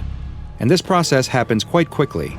A newborn SCP-2086 will reach adulthood in just 1 week, provided that it has had access to nutrients, at which point it will begin searching for new sources of prey for its own offspring, of which it will likely have plenty. 2086 instances become capable of reproduction at 8 days, and females are able to produce up to 20 offspring, but their lives are quite short, with their entire life cycle usually lasting just 12 to 15 days.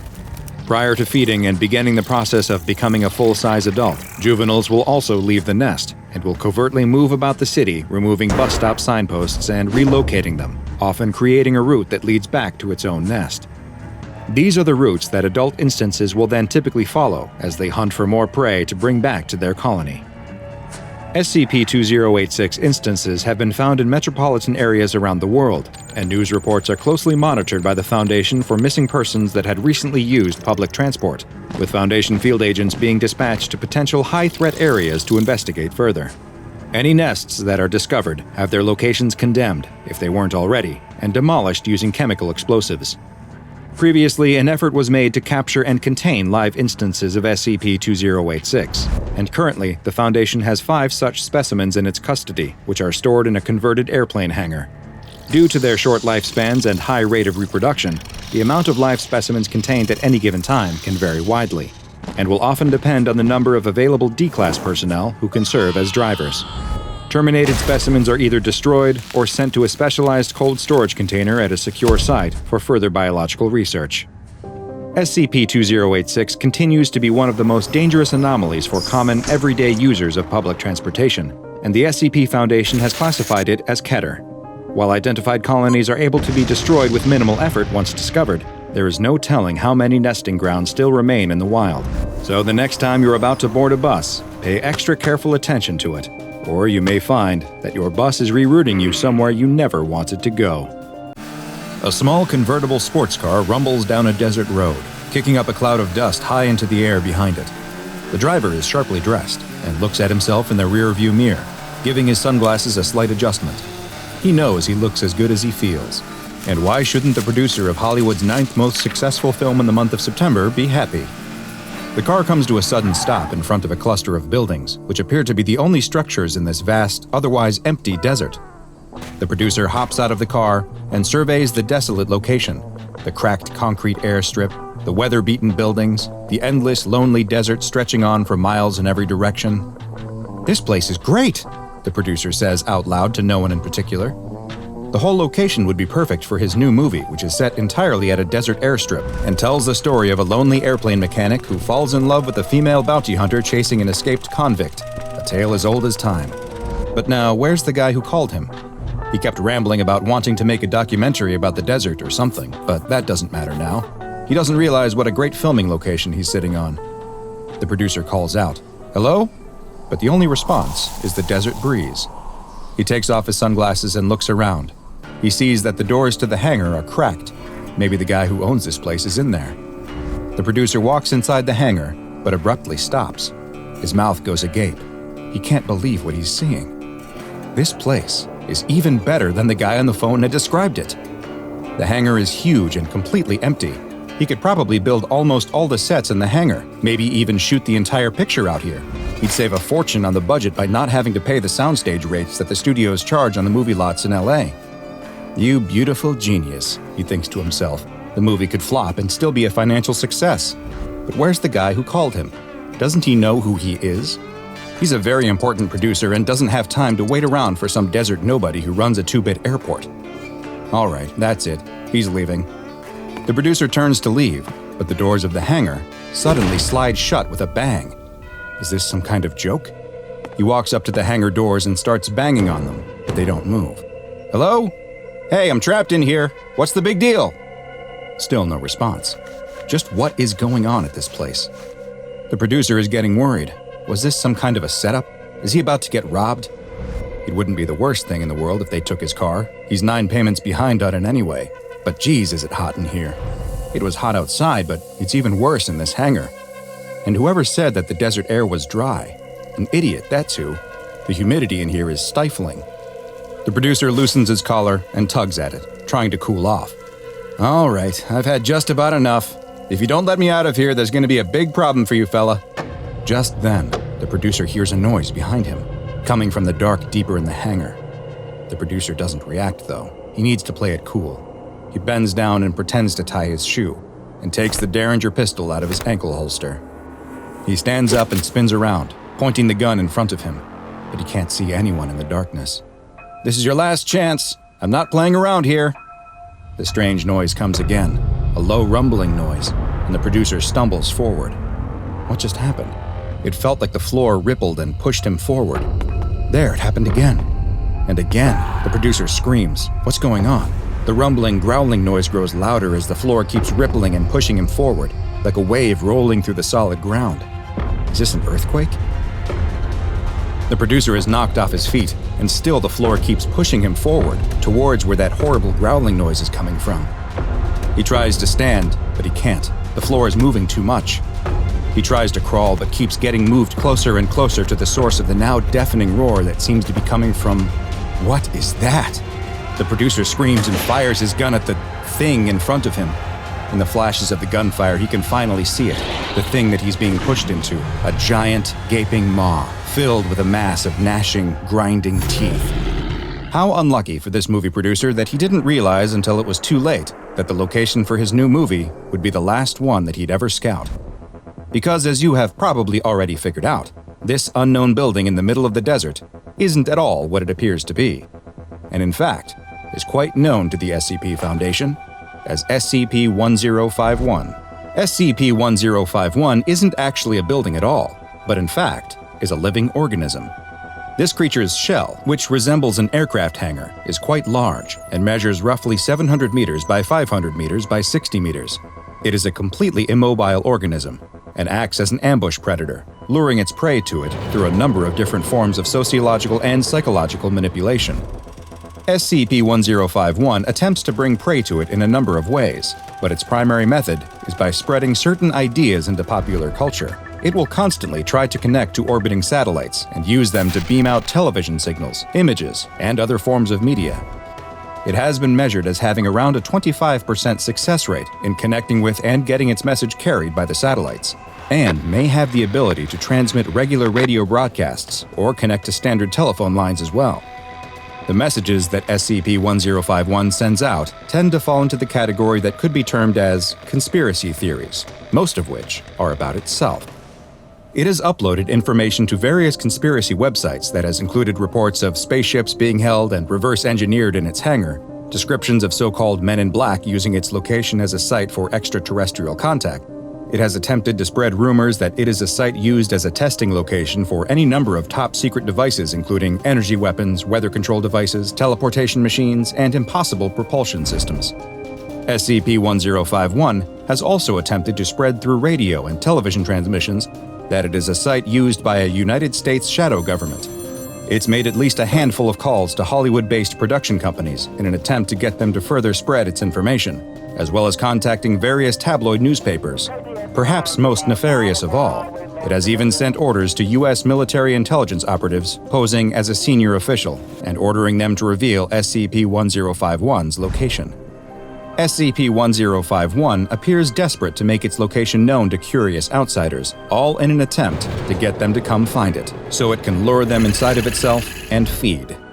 And the anatomical structure of SCP-1051 is perfectly suited to this task.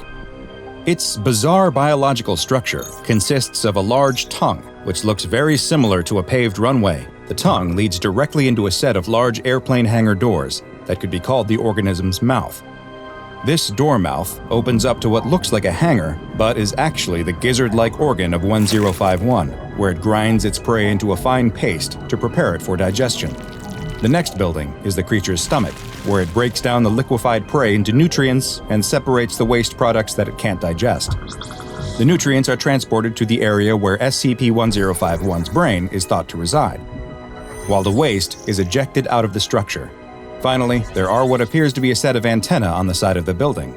These information distribution organs extend below the ground as well, where many more antennae and wires are thought to exist, and give 1051 the ability to send out multiple television, radio, and other signals. SCP-1051 was discovered in 1947, when an egg-shaped structure was reported to have crash-landed in the desert of the American Southwest, near the town of Roswell, New Mexico. The United States Air Force took this strange egg into its possession and moved it to its current location in Nevada for observation and research. The Air Force scientists who were assigned to the object first thought that they were dealing with a meteorite, the one that was composed of some yet unknown material. They soon discovered that the object was hollow and was filled with some kind of liquid. Strangest of all, though, was when they detected something inside that liquid core, and it was moving. They studied the object for years until one day, something happened that would end their research for good. The egg hatched.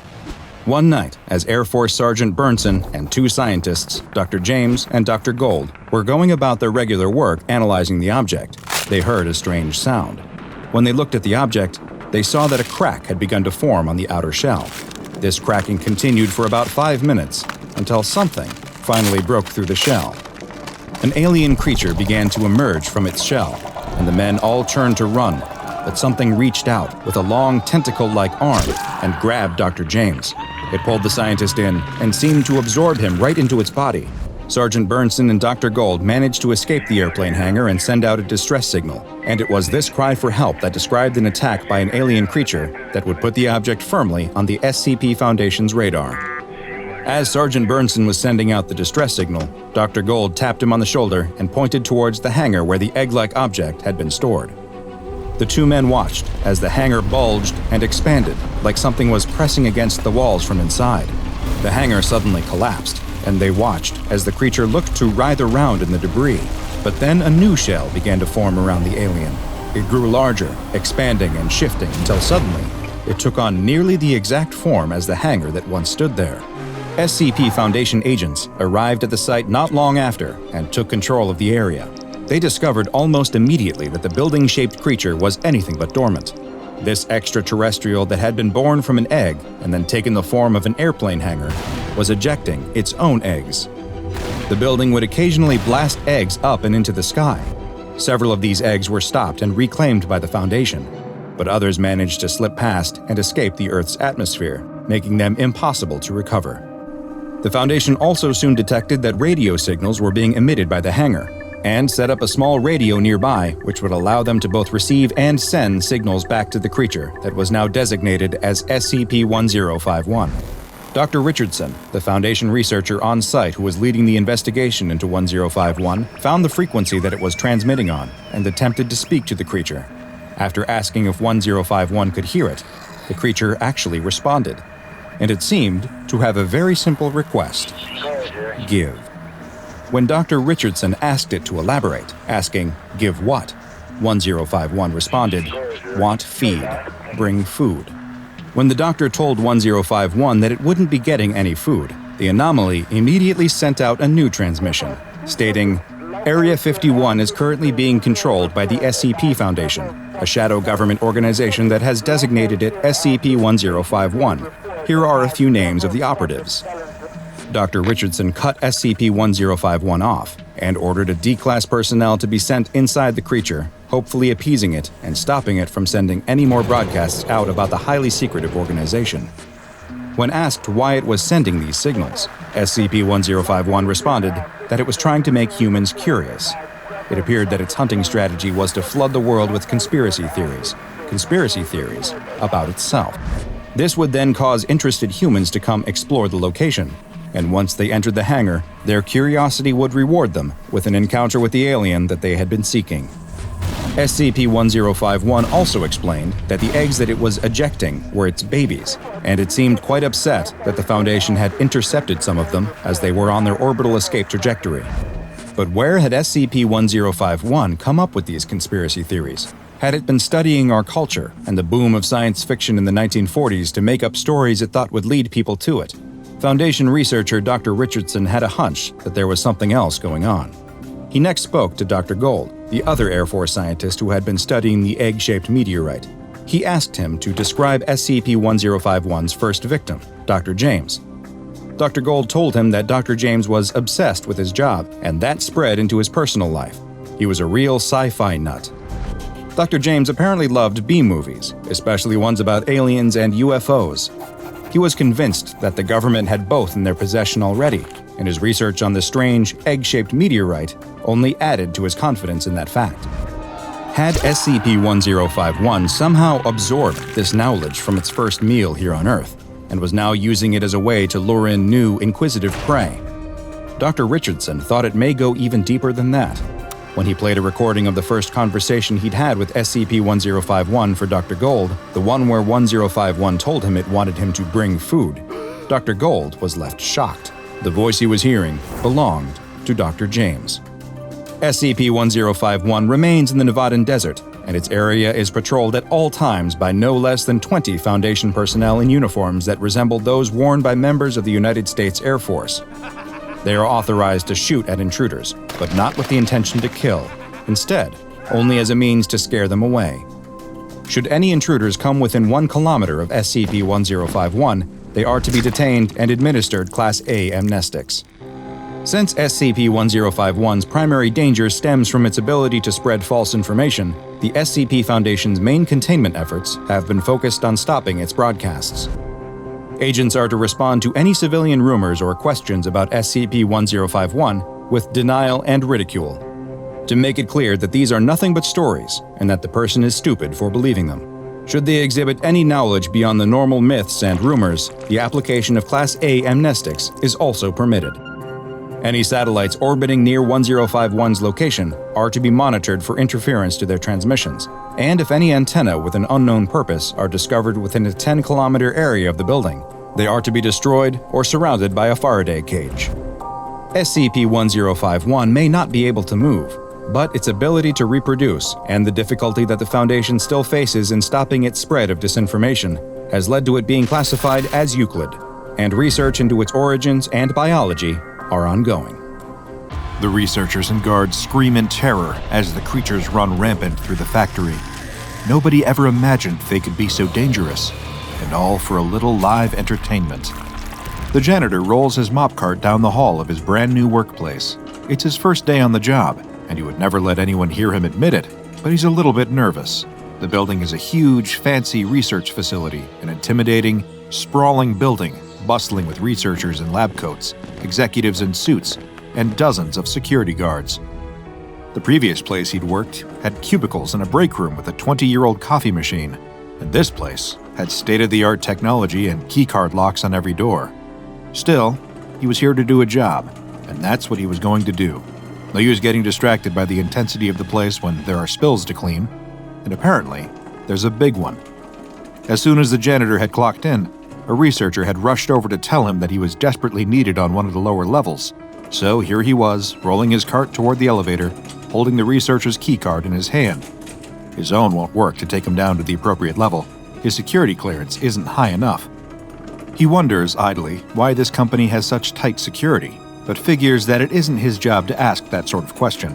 Instead, he enters the elevator, swipes the card, and hits the button for LG-1. The elevator doors open with a ding, and the janitor wheels his cart out. Right away, he notices something off about this level.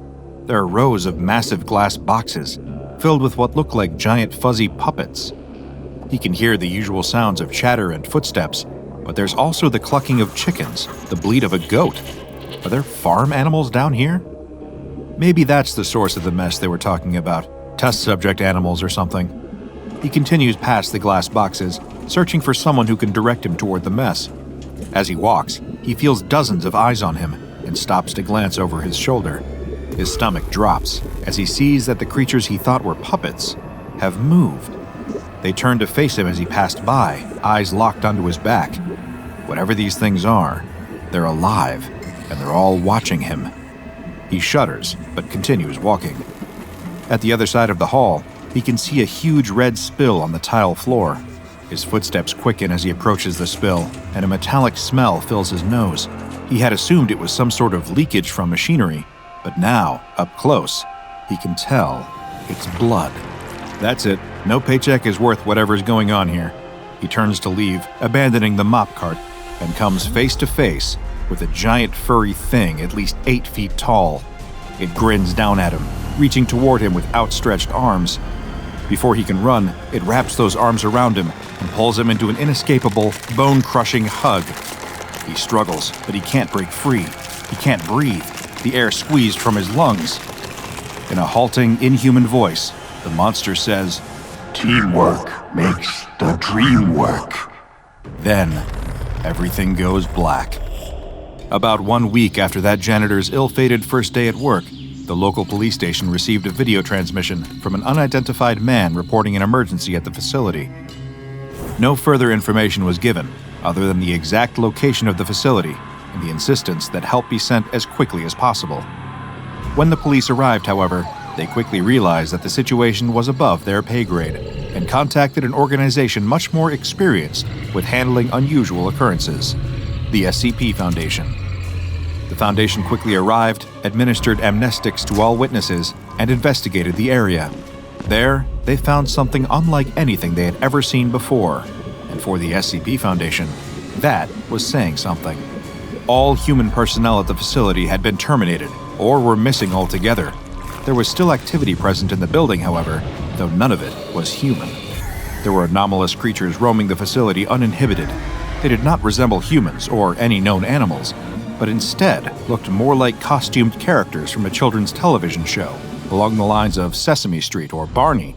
The site manager's office was completely empty of any files, and all hard drives found within had been wiped. Every surface had been sterilized and cleaned to remove any DNA evidence or fingerprints. The anomalous creatures were promptly captured, though they did not go without a fight. Several of the creatures were heard moving through the vents and were unable to be removed due to their speed, agility, and excretion of caustic material.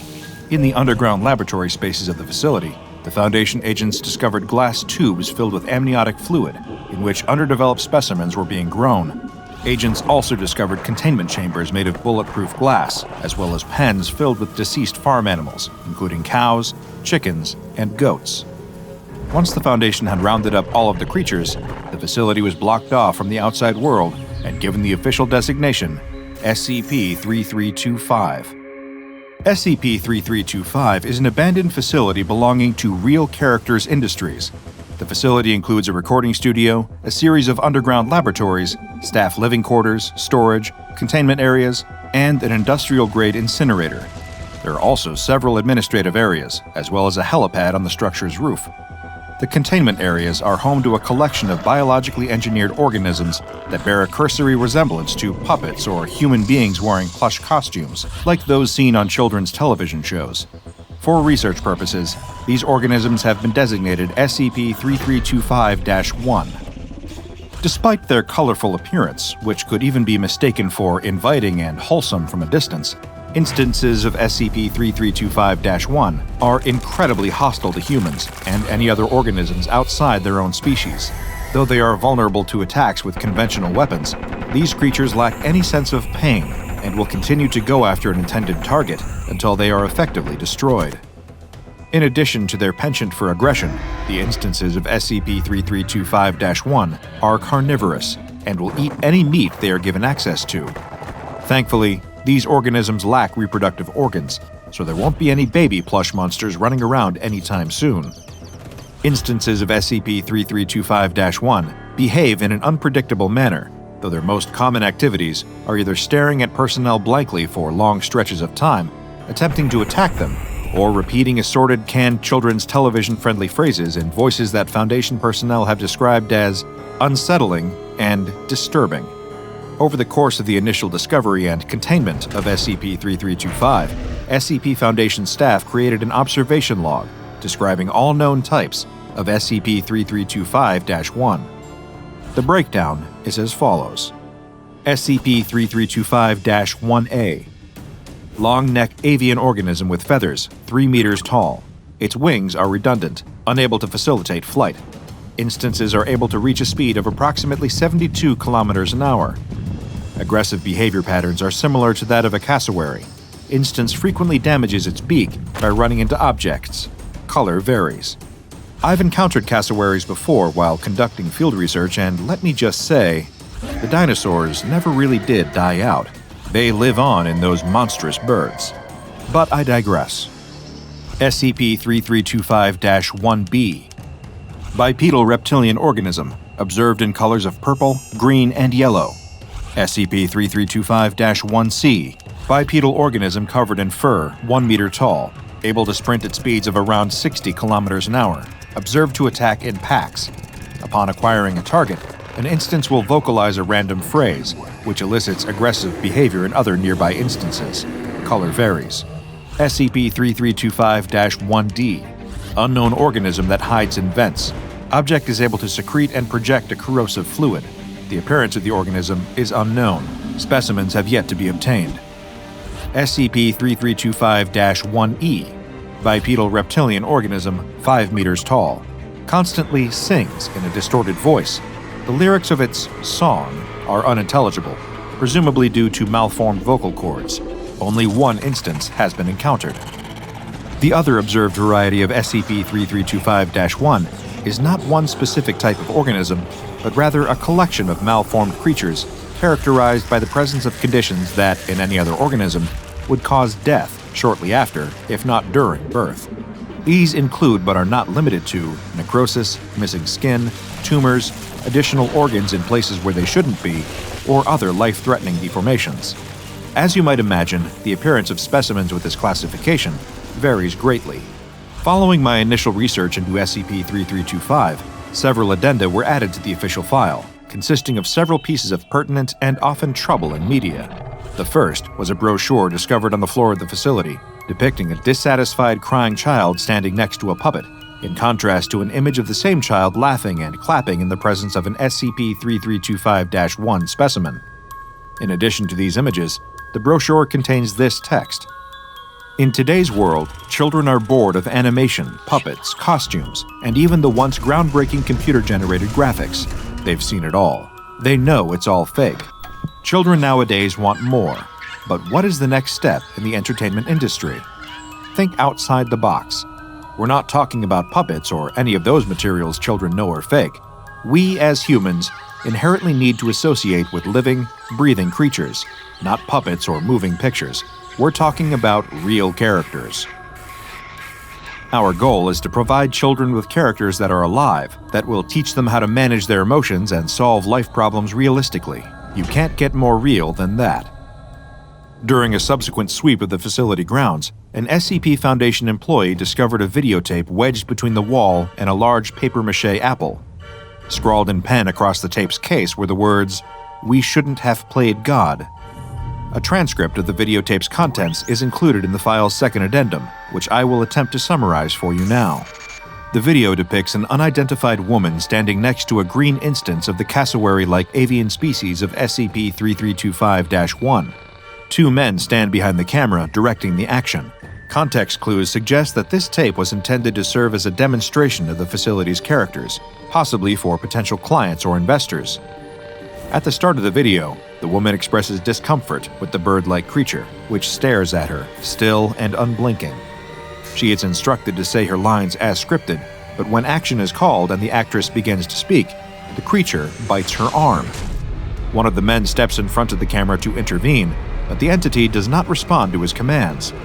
Even when the man begins to strike the creature with a baton, it does not budge. Instead, it bites down harder and harder until blood is drawn. Security is called, and the footage is cut short. After the first tape was discovered, the Foundation conducted several more sweeps of the property in an attempt to locate any additional media they may have missed the first time.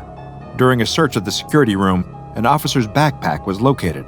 It contained several personal items, including a very expired yogurt, a Nicholas Sparks novel, and a bag of sour cream and onion chips. At the bottom of the bag, however, another tape was found. This one appeared to have been surveillance footage captured by security cameras. This was particularly notable, given that all other surveillance footage found at the facility had been destroyed or corrupted, most likely deliberately. To this date, this is the only security footage successfully recovered from SCP-3325. The footage depicts two figures, presumably security guards, standing on a catwalk, looking down at containment pens filled with instances of SCP-3325-1. Each guard holds a long pole with a device attached to the tip, appearing to function similarly to a taser or a cattle prod. The guards talk amongst themselves, joking about shocking the creatures for fun. One guard points out a particular instance of SCP-3325-1, which is standing still and staring dead ahead. The other guard points out another stagnant creature, which appears to be staring directly at the other guard. Disquieted by this, the guard decides to knock the entity's hat off of its head. He grabs an empty bottle, throwing it at the instance. The bottle collides with the hat, but the item does not budge. Instead, it breaks open and begins to bleed, revealing it to be a part of the creature's body rather than a costume piece. The two guards begin to panic at the sight of the security camera before asking Danny in the security room to take the tape. The second guard admonishes the first for his behavior, and the footage cuts. The next addendum to the SCP-3325 file is, in the opinion of this researcher, the most disturbing. Field agents retrieved 79 steel containers from a storage area on the bottom floor of the facility. 41 of these containers contained human bodies preserved in a formaldehyde solution.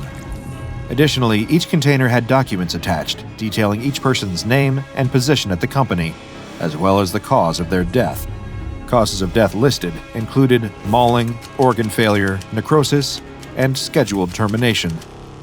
SCP-3325 is classified as Euclid, Currently, SCP-3325 is contained on-site, surrounded by a fence and guarded by no fewer than 4 security guards at any given time. Due to the isolated nature of the location, no further security measures have been deemed necessary.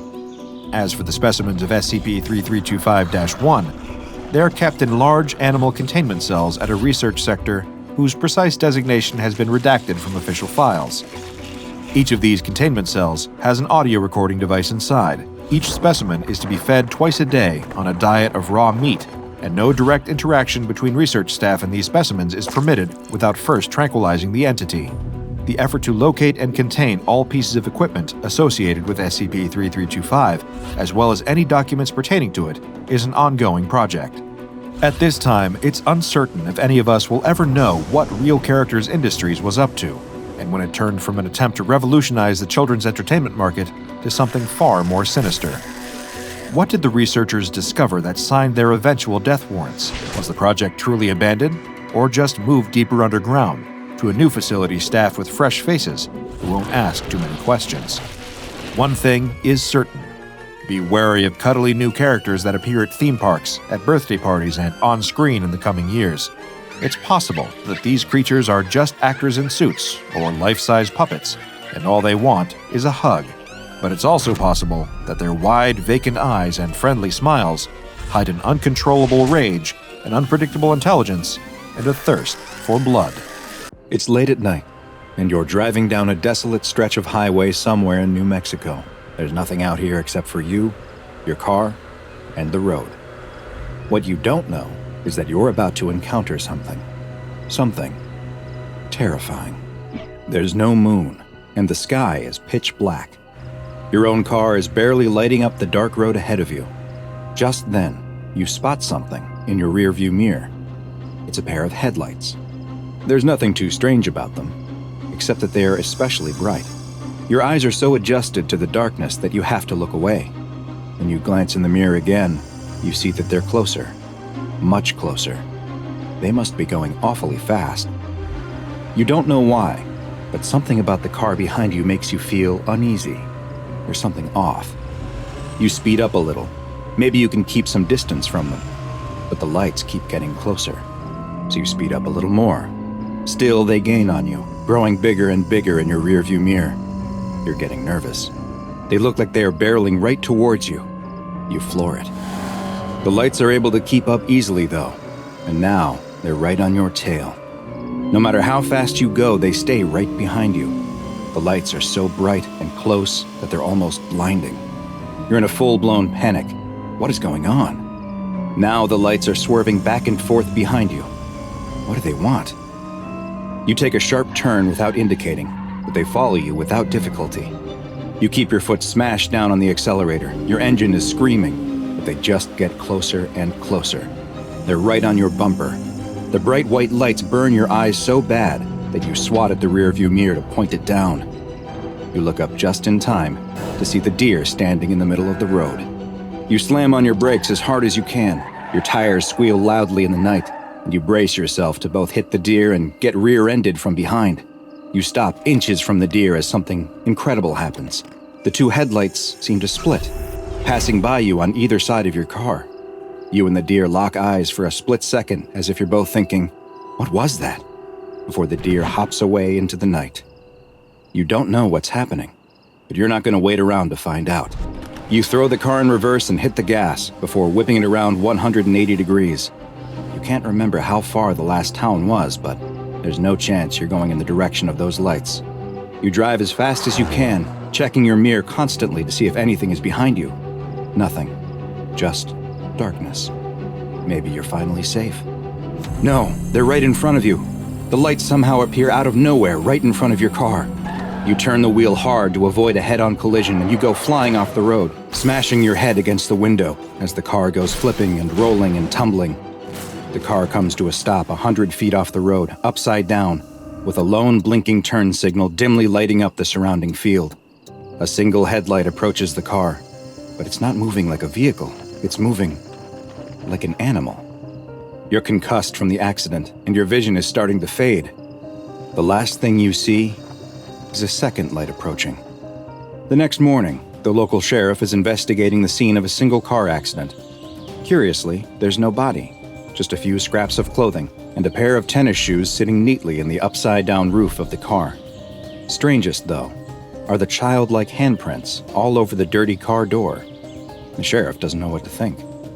What the sheriff doesn't know is that he has just come upon the aftermath of an SCP-745 attack, a strange and mysterious creature known as the Headlights. SCP-745 is the classification the SCP Foundation has given to a bipedal, nocturnal predator whose hunting grounds are an abandoned stretch of highway in northern New Mexico. SCP-745's most distinctive feature, by far, is its head, the top of which is a bloated sack of translucent skin.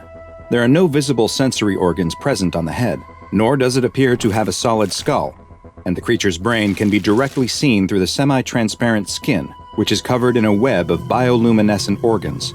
These organs are capable of producing a steady output of light that's been measured between 1400 to 3200 lumens, which is the equivalent of bright xenon gas headlights. The entity has been observed to have the ability to change the color of this light, as well as flash it in specific patterns. It is theorized that it engages in this behavior as a way to defend itself, and potentially may also use it as a way to communicate with other members of its species. The rest of SCP-745's body is covered in skin that is a deep, dark, black color that almost seems to absorb light. This quality, when paired with their blindingly bright head protrusion, gives the appearance of a floating point of light in the darkness. Because SCP-745 entities hunt almost exclusively in pairs, with their preferred hunting grounds being remote sections of highway, they are easily mistaken for oncoming or approaching headlights. Two SCP-745 entities are able to move together in perfect synchronicity, running in tandem at speeds up to 180 kilometers per hour. Together, they will target lone vehicles that they spot on the highway and will begin to chase or run straight towards them, giving the unlucky driver the impression that a fast-moving car is rapidly approaching them. After they near the targeted car, they will attempt to stop it by any means necessary, whether by simply forcing the driver to pull over out of fear or by running them off the road completely. Once their prey has stopped, crashed, or become otherwise incapacitated, the pair will stop moving together and approach the car separately to directly assault and then consume the vehicle's occupants. Next to no remains are left following an attack, save for a few scraps of clothing in the victim's shoes. Other than the damage sustained during the accident, there is never any other sign of struggle or forced entry, with the only other evidence left at the scene being the childlike handprints from SCP-745's small front paws. Strangely, analysis of SCP-745's genetic structure has revealed that unlike humans, they are not a carbon-based life form, meaning it is unlikely then that they are able to derive any nutrition from the consuming of human flesh. It is theorized then that they may be hunting solely for sport or some other form of perverse enjoyment.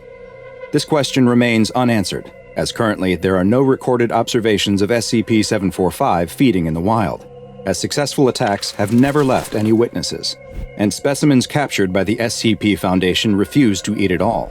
No lairs, nests, or other refuge of SCP-745 has ever been found, nor has the Foundation located any breeding grounds or young examples of the entity.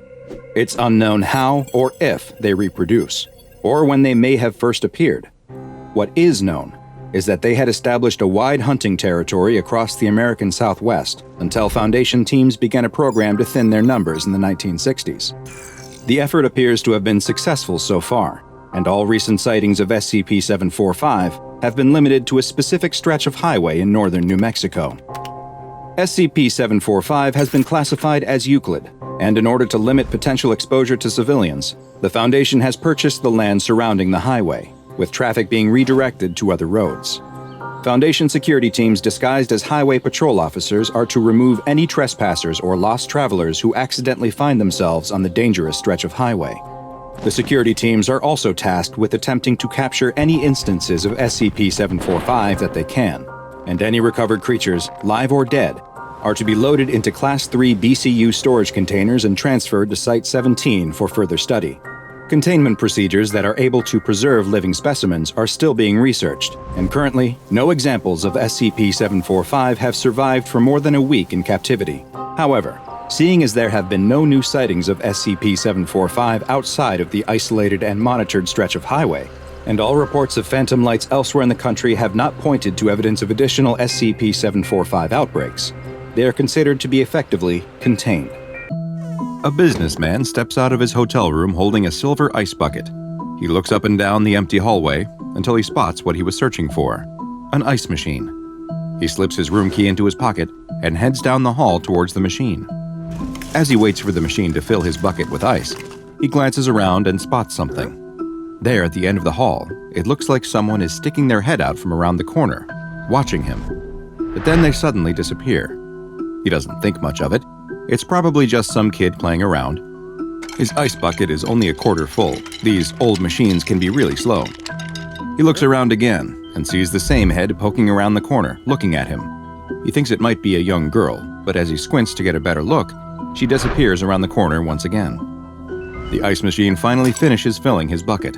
He picks it up and starts to walk back towards his room, but stops. He turns around and looks down the hall to see the same girl there again, watching him with a creepy, unblinking stare. "Do you want something?" the man asks down the hallway, but there's no response from the girl. She simply keeps looking at him. "Are you just going to keep staring at me?" That's exactly what she does. The businessman is really starting to get annoyed now. All he wanted to do was unwind with a drink after a long day at a job site. Why does this girl want to keep messing with him? He starts walking down the hall towards her. "I don't know what you think you're playing at," the businessman says as he walks down the hallway in her direction. When he gets halfway to her, she disappears behind the corner once again. But the businessman keeps walking and talking to her. "But if you don't stop messing with me, I'll..." He rounds the corner and sees nothing. There's a short hallway that leads to a maintenance closet, but no girl. Did she somehow slip inside the closet? He didn't hear the door, but she couldn't be anywhere else. He sets down the ice bucket on the floor and reaches towards the handle with more than a little apprehension. He feels uneasy for some reason, and maybe even a little scared. But there's nothing to be afraid of. It was just a girl, wasn't it? He grabs the handle and opens the door. "Aha! I've got you." There's nothing in the closet. Just a couple of mops, a bucket, and some cleaning supplies. He pushes the mops aside as if she could somehow be hiding behind them, but no. There's no place to hide or secret doors to be found. He really must have imagined the whole thing. It was a long day, and a long flight before that. He needed that drink. He sticks his room key into the door and pulls it out. A green light flashes and the lock clicks open. He grabs the handle to open the door when he realizes he's forgotten something. The ice bucket, the whole reason he left his room to begin with. He walks back down the hallway and past the ice Wait a second. Where's the ice machine? Isn't this where it was? The alcove where he could have sworn he got ice just minutes before is empty. He looks around, up and down the hallway.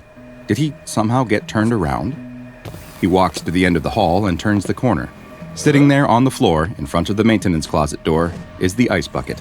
He looks around, confusion on his face, and picks up the ice bucket. Back at his room, he puts his room key into the door. The lock flashes red. He tries the key again, and once more it flashes red. He tries the key a third time, and as he does so, the door opens. He looks up to see a large man standing in front of him. "Do you need something?" The businessman is confused. "What are you doing in my room?" he asks. "Your room," the large man responds. "Yeah, room 237. The large man looks annoyed. He shoves past the businessman and points across the hall. The businessman follows his finger's direction to see that he's pointing at another door, one that has the number 237 next to it on the wall. The businessman looks at the number next to the door he's been trying to unlock, 239. The businessman laughs nervously at his mistake as the large man pushes past him again and closes the door behind him. Back in his room, the businessman can finally sit down and pour himself a drink. He takes 2 ice cubes from the bucket and drops them in his glass before taking a long sip. He turns on the TV, but after watching for a few minutes, he finds that he's having a hard time concentrating. Whatever this show is, it moves too fast and he can't keep track of what's happening. He turns off the TV and picks up a book instead. Maybe some reading will help him to relax and get his bearings. He still feels really off. He opens the book, but gets confused. Is this the same book he bought in the airport? It looks like it's written in a foreign language. It's just a bunch of squiggles. He tosses the book on the table and yawns. It's not that late, but he's feeling really tired. He gets up, kicks off his shoes, and lies down on the bed without bothering to undress. He's too tired for that. He mumbles to himself for a moment, half awake, talking about how he needs to return that foreign book when he goes back to the airport. What were they trying to do selling him something he can't even read? He continues to mumble about the things he'll do to the cashier who sold him the book for a while until he finally drifts off to sleep. His eyes open. It's dark. He must have been sleeping for a while. The room is cold, too. He goes to pull the blankets up over him, but immediately realizes that he can't move. Try as he might, his body won't respond. Not a single muscle. Only his eyes seem to work. He's completely paralyzed. He can't even yell for help. What happened? And what is he going to do? Did he have a stroke? Is he dying? As his mind races through all the different possibilities, he suddenly sees something. From his bed in the dark room, he can just barely make out the door to his hotel room, and he is terrified by what he can see coming through it. A figure has appeared in the door, literally in the door, as if it is phasing through the solid wood. The man is scared to death as the thing fully enters his room and turns to look right at him. The man wants to scream, but his mouth is still completely numb. The figure starts crawling towards him. He can see now that it's small, smooth, and completely white. He fights as hard as he can, willing his body to move, but nothing happens. He can't so much as whisper. The thing climbs up onto the bed and sits down right on his chest. He prays that he is dreaming, telling himself to wake up over and over again as the creature leans his face in close to his. It seems as if it is somehow looking at him with its smooth, eyeless sockets. It tilts its head slightly to the side and... Welcome, I'm DrBob, and we couldn't be happier that you've decided to stay with us as we delve into SCP-5172, an extremely dangerous anomaly that is known by the extremely non-threatening name of North American Hotel Ice Machines. SCP-5172 is a phenomenon that only affects guests staying at hotels located on the North American continent. It is unknown how or what causes these guests to become affected, but those that are will begin to notice something. Ice machines in the hallway of the hotel they are staying in. Now you might think this sounds perfectly normal. After all, don't most hotels have ice machines? If you just had this thought, then I have some bad news for you, because there is a high probability that you too may have been affected by SCP-5172. You see, ice machines are actually extremely uncommon in hotels, and it is likely that you have never actually seen one, or at least not a real one. Allow me to explain. In the 1950s, the founder of the Holiday Inn chain of hotels, Kenan Williams, had an idea that he thought would set his hotel apart and attract customers, which was to offer more perks and amenities than his competitors. For example, he implemented a new policy where children would be allowed to stay for free, something most hotels charged extra for. Hotels at the time also had a policy of making their guests pay for ice, but Williams decided to change that by installing ice machines in his hotels. Sadly, the marketing stunt didn't work. The cost of the machines wasn't made up for in new customers, and the plan was discontinued by the mid-1960s. The vast majority of the machines were removed, with the rest being pulled from the hotels as they would break down, since they were no longer worth the expense of maintaining. Despite the fact that they only existed in hotels for a brief period of time, there is still a widely held belief among the public that ice machines can be found in nearly every hotel. In a poll of the general population conducted by the Foundation, over 80% of adults claim to have memories of seeing an ice machine in a hotel, a number that is quite literally impossible. Just where this mass delusion came from, or why it persists, is currently unknown, but it's theorized to be related to the SCP-5172 phenomenon in some way. The SCP Foundation first became aware of SCP-5172 in 1973 after a series of unsolved murders occurred at hotels in Winnipeg, Manitoba, Canada. Foundation investigators soon discovered the prevalence of false ice machine memories and installed a number of hidden cameras around the hotels in both their public spaces as well as in the rooms themselves. It was after viewing the footage captured by these cameras that the Foundation finally got their first look at just what happens during an occurrence of SCP-5172, which has been dubbed a Zalmunna event. The Zalmunna event is triggered whenever a guest at the hotel sees and then uses an ice machine. The moment they use the ice machine, the event cannot be stopped unless certain actions are taken, but more on that later. The targeted individual who used the ice machine will immediately begin to have the sense that they are being watched. This usually comes in the form of an unknown individual who appears to be looking at them from the end of the hall where the ice machine is located. Third-party observers are unable to see the person who is supposedly watching the target, nor do they appear on any recording devices, visual or otherwise. The targets have described the watchers in various ways, leading the Foundation to believe that they may actually be nothing more than hallucinations. Shortly after, the targeted individual will begin to experience feelings of confusion and fatigue, not dissimilar to the symptoms of early-stage dementia.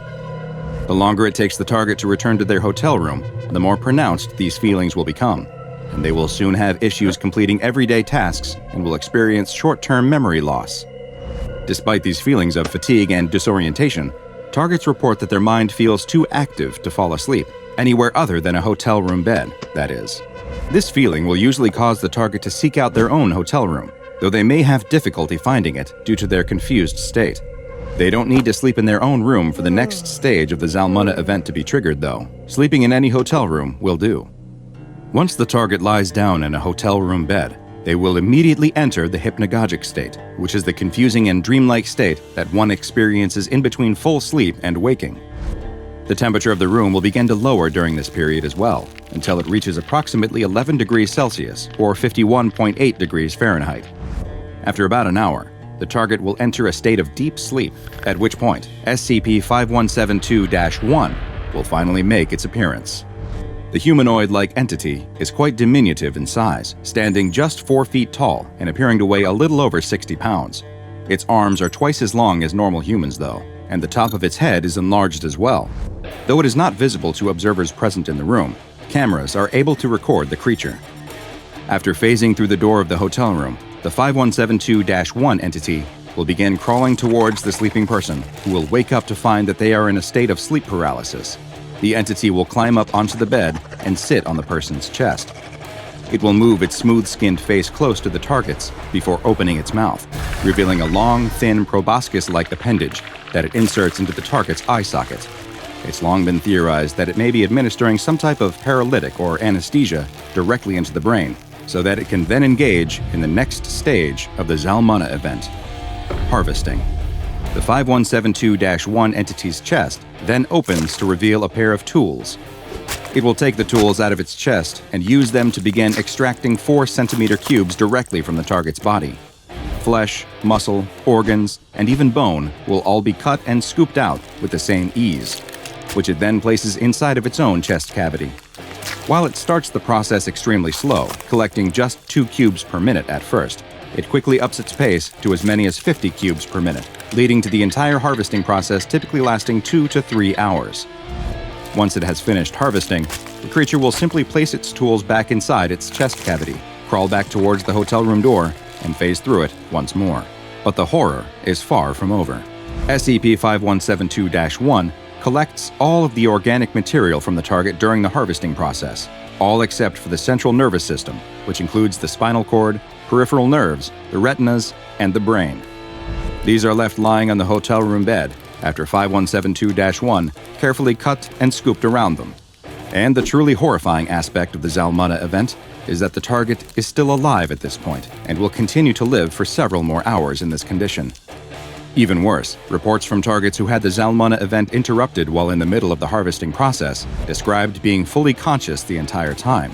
It now appears that the proboscis-like appendage that 5172-1 inserts into the target's eye does not appear to be an anesthetic agent at all, since the same rescued targets reported feeling excruciating pain.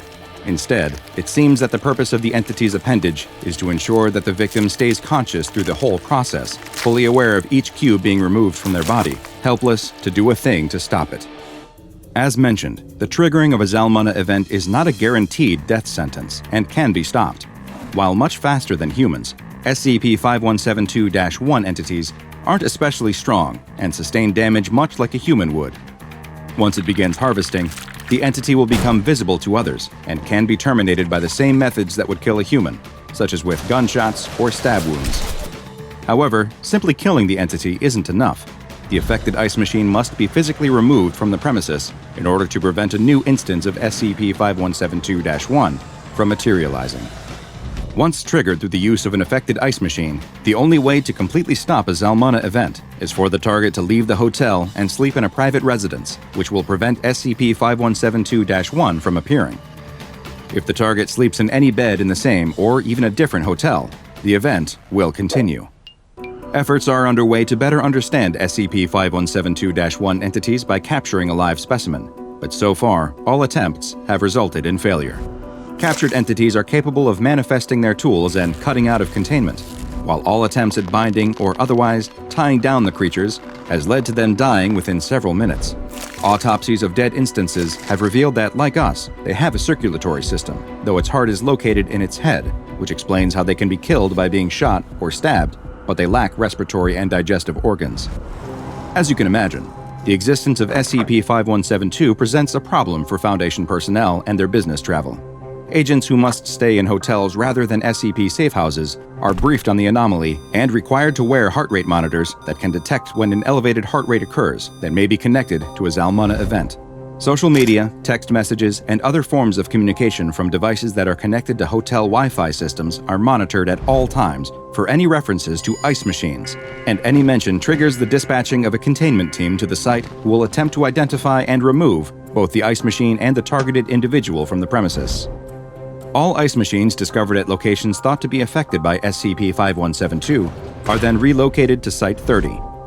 One final note. While SCP-5172 has long been thought to be a North American exclusive phenomenon, there has recently been one confirmed instance of an affected ice machine in Amsterdam, the Netherlands. Making it even stranger is the fact that the Dutch do not seem to have the same mass public perception of the prevalence of hotel ice machines that North Americans do. And it is still unclear if this was a single isolated event or a sign that the Keter-class anomaly is spreading to other locations. Only time will tell. But in the meantime, even if you're staying outside of North America and want a frosty drink, consider paying the outrageous fees and grabbing an already cold one from the minibar. If you don't, you might find that you're paying for your refreshing beverage with much more than a pound of flesh. A worker presses down on the plunger, and moments later, a huge explosion rocks the quarry. When the dust clears, the 3 quarry workers look on at the pile of rocks that they'll now spend the next days and weeks hauling out. But then, they spot something strange. There in the newly exposed rock face is an opening. The 3 men stand at the mouth of the previously hidden cave. They poke their heads inside, but it's too dark to see much of anything, except for the fact that the tunnel in the rock stretches on for at least a few meters before it turns and prevents them from seeing any further.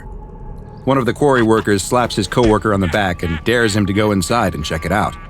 "No way," he tells him as he pulls his hand back from feeling inside the cave wall, his palm now coated in a sickly slime. "It's gross in there." The other 2 laugh at him. If they think they're so brave, why don't the 2 of them go check it out? The 2 men stop laughing and look at each other. Who could have ever foreseen the tables turning on them like this? But they're not going to back down. One of the 2 takes out a flashlight, and they step into the cave while the 3rd waits outside. He watches as the 2 of them head deeper into the cave, disappearing behind the bend. Inside the cave, the floor is just like the walls, coated with some kind of substance making it wet, but also a little sticky. They half expected the cave to end right around the bend, but now they can see that it continues on. Not only is there another turn several meters ahead of them, but as they head deeper in, they find that there are branching paths too. This might just be the start of a vast cave system. There's no telling how far or how deep it might go. They better head back to the entrance before they get lost. The 2 turn around to start heading back towards the entrance. But wait, what was that? They spin around. It sounded like there was a noise behind them. But there's nothing there, just the empty passageway. They must be hearing things. They really should get out of here quickly, though. Come on, let's go. As they turn to leave, though, something happens. With a sickening squishing sound, the walls of the tunnel constrict, closing up between them. He runs towards the now closed passage and starts slapping at the moist, soft wall, but there's no response. But then he does hear something. Was that a scream? He's realized something else, too. Even though his friend had the flashlight, he can still see. While faint, the walls themselves seem to be producing a small amount of light. He yells out that he's going to get help and that his friend should hold tight and not move. He'll get him out of there. He has no idea if he can hear him, though. He starts to slowly make his way back the way he thinks they came, but the cave feels different. He's taking turns that he doesn't remember making on their short trip. He should be at the entrance already, and there seem to be more branching paths than there were before. It's hard to tell in the low light, though. Maybe he's just confused. He's hearing noises, too. Wet, writhing sounds. He's got to get out of here. The quarry worker reaches a fork in the tunnel and has no idea which is the right way to go. He doesn't remember this at all. He calls down the tunnel, but there's no answer to his cries. He hears more of those wet, slapping sounds behind him, though. He's got to keep moving. Eeny, meeny, miny, mo, the left tunnel it is. He goes down his chosen path, rounds a corner, and sees another fork. What is going on here? He's got to pick, though. Eeny, meeny, miny. He screams as something leaps out of the tunnel at him. Outside the cave, the quarry worker is growing nervous. He's gotten a flashlight of his own and shines it down the tunnel, but he can't see any more than they could before. He calls out, asking if they're all right, but he's met only with silence. He turns around behind him at the empty quarry. They're the only ones working on the site that day, and if they don't get back to work soon, there's going to be some angry questions about why they spent the day horsing around inside of a cave.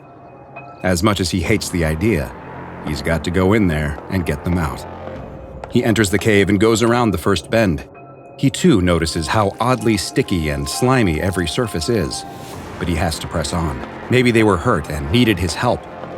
He rounds another bend and spots something, a pair of legs sticking out from around the next turn. His friend must really have been hurt. He runs towards his injured coworker and kneels down next to him. It looks like he's passed out on the ground, and he tries to shake him awake. "Are you okay? What happened?" His friend moans a bit, but doesn't even open his eyes. He moans again, and this time blood starts pouring out of his mouth. The quarry worker steps back, scared at the sight of his friend's state. That's when he notices something. His friend's stomach. It's moving. He leans in close. He can see bumps swelling and moving around his abdomen. Is that? The SCP Foundation soon learned of the troubling reports and moved quickly to purchase the quarry and the surrounding lands. Those who had seen or heard rumors about the missing workers were amnesticized, and all further access to the area around the quarry was strictly controlled. The cave itself that had been unearthed was designated SCP-2385, but the Foundation needed to learn just what they were dealing with. So after a research outpost was constructed over the entrance, the investigation into what was happening inside this strange anomalous cavern system could finally begin. The first to enter the cave is D-11424, a Class D personnel, who is equipped with a shoulder-mounted camera, a Ruger LC-9 pistol, a machete, and 1 week's worth of rations, since it was unknown just how vast this cave system may be. D-11424 proceeds into the cave and immediately reports back the same conditions that the workers had experienced, that the surfaces of the cave were soft, wet, and a little sticky, and also that they seemed to have an almost imperceptible glow. D-11424 moves deeper into the cave, but sees no sign of the missing workers, despite one of their bodies having been reported as being lost relatively close to the entrance. He's ordered to continue deeper into the cave, and radios back that the walls weren't stable. He would pass by openings in the walls that would seal off once he was past. On more than one occasion, he saw new passages open up as well, and these didn't appear to be caused by collapses or other geological activity. The walls seemed like they were alive. But the walls were the only sign of life he could find. There was still no evidence of the missing workers or whatever might have gotten them. But then, after D-11424 rounds a corner, he sees that something is up ahead of him. It's not one of the workers. It's a creature, and one that looks like nothing he has ever seen before. The thing crawling on the floor of the cave looks like a giant worm, several feet in length, but with a grotesque, skinless human head. D-11424, frightened at the sight of this grotesque creature, turns to run, but it's too late. The worm has spotted him and charges at him immediately, slithering across the wet cave floor at an incredible speed. D-11424 slips and falls to the ground, his shoulder-mounted camera knocked off his body and left facing a wall, leaving the researchers monitoring the feed with nothing except the sound of his screams. Once contact was lost with the Class D personnel, the Foundation decided that due to the presence of hostile creatures within the cave system, that the next exploratory expedition would be undertaken without humans. The mission was authorized, and 2 months later, a remote-controlled drone designated A-47 was sent into the cave. Just like D-11424 and the quarry workers before saw, its camera captures passageways opening and closing in the living rock walls. As it progresses deeper, it eventually spots the same worm-like creatures with horrible human faces that look like they've had their skin removed, which have now been designated by the Foundation as SCP-2385-1 entities. and A47 soon discovers a surprising fact about these bizarre organisms. They appear that they are being birthed right from the walls of the cave itself. As A47 enters one of those largest rooms yet seen in the cave, its camera captures over a dozen 2385-1s growing out of the walls and ceiling in various stages of maturity. Some of them snap at A47 as it passes by, trying to attack the drone, but luckily they're unable to reach. There's larger examples of the worms in the room too, and these ones also differ in appearance slightly, with a fibrous growth over their eyes. The researchers assume that these entities are different enough from the smaller versions that they warrant their own classification, and are designated as SCP-2385-2 entities. Luckily for A47, these larger specimens, which can be as large as 4 meters in length, seem much more docile than their smaller counterparts and ignore A47 as it passes by. A47 then learns another shocking piece of information about these disturbing worm-like creatures. They're cannibalistic. Its camera relays footage back to the research team of a 2385-1 entity feeding on another, smaller one. It appears that they eat their prey whole after unhinging their grotesque jaws. The one feeding tries to lash out at A47 with its tail, but can't reach him with half of another instance in its mouth, and the drone continues deeper into the cave. Just when A47 enters the next chamber, a 2385-1 instance growing out of the ceiling drops down right in front of it, leaving no way for the drone to get around it in the narrow section of cave. A47 quickly turns around to seek out another path, but its camera captures the passage closing in front of it. A47 is trapped. The 2385-1 entity charges towards the remote-controlled drone and attacks, biting and slapping it with its powerful tail. It then attempts to consume it, but is unable to ingest the bulky drone and instead leaves the heavily damaged robot for dead, slithering away deeper into the cave. The battered drone lies immobile on the cave floor for several hours, its camera broadcasting until the last of its battery is finally about to run out. Just before it stops sending signals back to the research outpost, though, it captures something. The wall next to A47 opens up, and 2 of the larger SCP-2385-2 entities emerge from the new passageway. One of them approaches A47 as the other probes at the wall next to it with its head. It seems as though the larger of the entities are actually able to form new pathways in the cave, or at least open up doorways between existing ones. With the last of its battery power, A47 sends back a truly remarkable sight. Out of the hole opened by the 2385-2 entity appears D11424. He's dirty, disheveled, sporting a month's worth of beard growth, and brandishing a machete. The wall opens up from the -2 entity prodding at it, and the odd group exits through it. It's the last thing A47 transmits back to the Foundation. 2 months later, after several more failed manned missions, there was finally a success. An SCP-2385-2 instance that had wandered close to the entrance was retrieved from the cave system and brought back to a Foundation research site where a camera was surgically implanted in its head. The entity, which was designated as Subject Alpha, or SA, was then amnestetized and released back into the 2385 caves, allowing researchers to monitor how it behaved as it traveled through its home environment. The researchers watched as SA made its way through the cave system and stopped in another of the rooms filled with young versions of 2385-1. The larger entity approached several and appeared to nuzzle its face against theirs before moving on, which looked to have a calming effect on the extremely aggressive smaller versions. As it continues through the tunnels, SA sees a group of 2385-1 instances feeding on a deceased 2385-2. It appears that when 2385-1s are unable to swallow their prey whole, they burrow into the body and consume them from the inside out. Luckily, they are too distracted by their meal to pay any attention to SA, and it is able to pass by. SA then runs into 2 other 2385-2 entities, and the 3 begin traveling through the caves together. They are soon attacked by a smaller -1, but the group is able to pin the biting and thrashing entity to the ground with their powerful tails, allowing SA to nuzzle it. Just like with the ones being birthed from the wall, this seems to calm the creature, but there is another effect as well.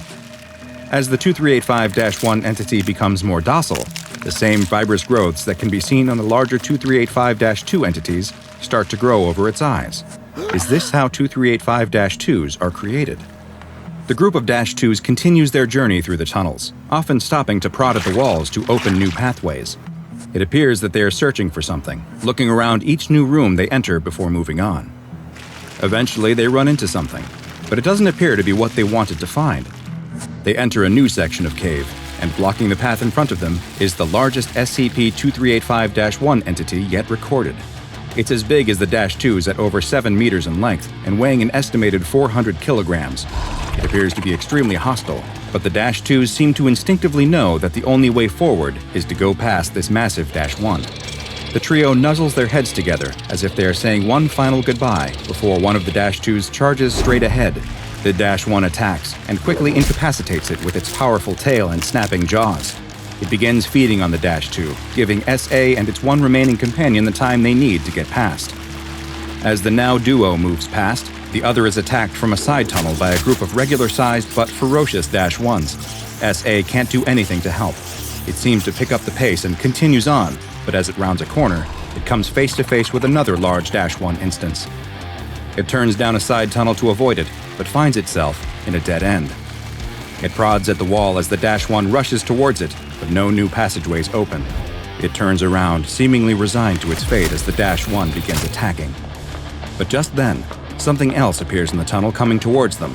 It's D11424, charging forward with his machete raised in the air, his hair and beard both long and wild. He begins fighting the large -1 entity, hacking at it with his machete until it finally dies. With the vicious entity now dead, he kneels down next to SA and begins stroking its head in a calming manner. "Hey there, little guy. You all right?" he asks as he pets the 2385-2. "Yeah, you're fine. Get up. I know where it is. Come with me." SA struggles from its injuries, but is able to follow D11424 as he leads it through the tunnels, with D11424 stopping at one point to carve a piece off of the fleshy walls and consume it. The tunnels eventually open up into a large room that looks similar to the rest of the cave system, except there is a huge glowing orb at its center. It's a beautiful sphere of warm light that appears to be at least 10 meters in diameter. "Here we are," the D-Class tells SA, and motions towards the orb. "It's all right." SA nuzzles against D11424, perhaps one final thank you for saving its life, then instinctually seems to know what to do. The camera feed shows that it began crawling towards the sphere, and after a brief pause, started pushing itself inside. The camera recorded the brilliant light of the orb engulfing SA and its implanted camera before the feed finally cut out. The SCP Foundation would later discover that on that very same day, in the city of Elgin, Illinois, a local woman was admitted to the hospital after complaining of abdominal pains. Doctors performed emergency surgery and found something they did not expect. A micro camera had somehow become embedded inside of her body, which upon later investigations would be found to bear the same serial number as the one that had been implanted in SA. Following this strange event, SCP-2385, which had previously been classified as Euclid, was upgraded to Keter. An observation site has been built at the quarry and no further human expeditions are allowed inside. In a bit of good news, sometime later, D11424 finally emerged from the cave system. He was taken back into SCP Foundation custody and continues engaging in exploratory missions on behalf of the Foundation to this day. The explorer slashes his way through the jungle, using his large machete to hack through the thick undergrowth. He suddenly stops and turns around. "Which way was it again?" His local guide answers, but he must wait for him to finish and his research assistant to translate. "He says to continue straight. It's just another 100 yards or so." The gentleman explorer offers a quick nod before turning to resume cutting his way through the forest. The guide was right, though, because after a short way, the dense jungle suddenly opens up, giving way to a clearing that reveals one of the most incredible things the explorer has ever seen. Just ahead of him, rising out of the forest, is a massive ancient stone temple. A huge step pyramid of solid stone, intricately carved and covered with elaborate statues. The colossal structure looks like it has been abandoned for centuries, if not longer, with nature having done its best to reclaim the stone and cover the pyramid in vines and other plants.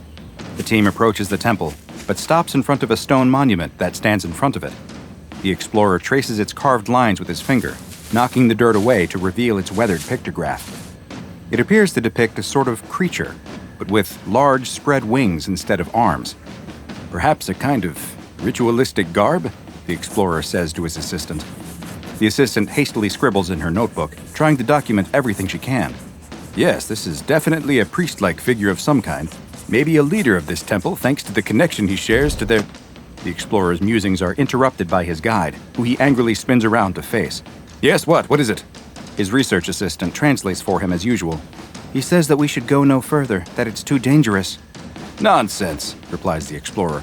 We came all this way, and who knows what fantastic treasures await us inside. Historical treasures, I mean. Artifacts. Treasures of knowledge, of course. Of course, replies his assistant, before following her boss as he starts making his way up the step pyramid, as the guide holds true to his stated intentions and waits near the edge of the jungle. The two of them walk through an entrance that leads into a long, dark hallway. With only torches to light their way, it's impossible to see just how deep it runs into the temple. The explorer stops to examine the walls, which are covered in even more carvings. He can see that there are complicated geometric patterns, but also many more depictions of the same winged creature that was on the monument outside. Here, though, the creatures are depicted in moments of action. They appear to be running, chasing, reaching out and grabbing for people. They are shown attacking them, picking them up, carrying them away to... Right where the pictograph story should reveal its climax is a chunk of missing wall. It must have fallen off at some point. Oh well, the explorer declares before moving on to explore more of the temple. His assistant doesn't follow, though. She spots several pieces of stone on the floor underneath the missing panel and kneels down to get a closer look. She begins to gather them together, rearranging the various pieces back into their original form. Meanwhile, the explorer's attention has been caught by something else. On the other side of the hall is a statue of a tall, proud warrior, and in his hand, he clutches a large bejeweled spear, the gemstones adorning it sparkling in the torchlight. The explorer reaches out and grips the spear's handle. He begins to pull, perhaps being a little rougher than one should with an ancient artifact, but he wants this fabulous jeweled piece, and even more than the spear itself, he wants the acclaim it will bring him back home. As the explorer pulls on the spear, his research assistant moves the final piece of the broken wall carving into position. She holds her torch over it to get a better look, and she gasps. The winged creatures are carrying people away, but that isn't the end of the story. They are bringing them somewhere, and she can even see now that they are being presented to an even bigger winged creature. It's a monster that is feeding on the people. The assistant turns to tell the explorer what she has found, and just as she does, she watches as he is finally able to rend the spear loose from the statue's grip. The statue finally letting go causes him to fall backwards to the ground, where he lies, marveling at the beautiful jeweled spear in his hands. "Look out!" yells his assistant. The explorer doesn't notice that the statue is precariously rocking back and forth, and he rolls out of the way just before it crashes down right where he was lying and admiring the spear. "Are you okay?" she asks as she rushes over. "I think so," he tells her. "Just a little bump on the head. Nothing that can't be fixed up by a good..." "By a good what?" she asks, but he seems distracted by something behind her. By God, what is that?" He points, and the research assistant turns to see something emerging from a hole in the wall where the statue once stood. It's one of the creatures from the wall carvings, a bizarre half-man, half-lizard with wings instead of arms. Though there's no flesh at all, the creature is completely made of bone. The two of them both scream at the skeletonized half-human, and the creature screams right back at them, emitting a shrill, high-pitched squeal. Suddenly, more of the creatures begin to emerge from the hole in the wall, with others crawling out of previously unseen and unnoticed holes in the walls and ceiling. The creatures rush towards them, blocking their way out of the temple, and the pair have no choice but to run further down the darkened hallway. As they run, more of the creatures emerge from holes in the darkness, screaming at them and grasping at them with the sharp claws on the end of their wings. As they round a corner, one reaches out and grasps the explorer's ankle, causing him to trip and fall hard onto the stone floor. His assistant rushes to his aid, but as she is helping him up, two more of the creatures appear behind her and envelop her in their bony, winged arms. The explorer stands up and stabs at one of them with the jeweled spear as they drag her into a dark hole, but a third tears it from his hands. With more still coming down the hallway behind him, the explorer has to run. The hallway in front of him looks to have collapsed at some point in the past, and he has no choice but to enter one of the dark tunnels that has been carved into the rock. The narrow tunnel winds back and forth, and the explorer is unsure of where he is going or what his plan is. He rounds a bend, and the tunnel opens up into a gigantic room. The ceiling must be over 100 feet high, and he can't see the furthest walls, with the only light emitted by his torch and a dim beam of sunlight coming down through a hole high up in the ceiling. He notices, too, that it has suddenly gone quiet. He turns and looks back at the tunnel he has just emerged from, and notices that the sound of the horrible creatures that were chasing him has ceased. The explorer hears something coming from deeper in the giant room and turns back, peering into the darkness. There, in a single beam of light, he sees one of the winged creatures, but it is moving strangely, as if it isn't walking but floating up into the air. And that's because it isn't walking. As it gets closer, the explorer can see that the winged creature is stuck on the tooth of a giant, monstrous mouth. The huge winged creature emerges from the darkness into the beam of light, tossing back its giant head to consume the creature that was stuck in its teeth, its bones loudly cracking in its mouth. Now, in the light, the explorer can see that the monster, which itself must be hundreds of feet long, is a huge flying lizard of some kind. Or at least it was at one time, since now the majority of its body is made only of bone. What scraps of flesh are left hang off in rotten ribbons. The monster opens its mouth and roars at the explorer. Its foul breath smells like a mausoleum opening up, hitting the explorer in the face. The explorer tries to run, but the monster swipes out with a bony wing that still has a few blackened strips of leathery skin on it and knocks him to the ground. He is pinned to the floor with a huge spiny claw as the creature opens its mouth, roaring again before moving its head down to start feasting on its meal. The explorer closes his eyes, bracing himself to be eaten alive, when the creature suddenly lets out an ear-piercing scream. The explorer opens his eyes to see the jeweled spear sticking out of one of the few spots of flesh remaining on the creature's clawed foot, and gripping the shaft is his assistant. She looks a little worse for wear, but she's alive. She offers him a hand to help him up. They need to get out of there. But first, the explorer pulls the spear from the monster's claw.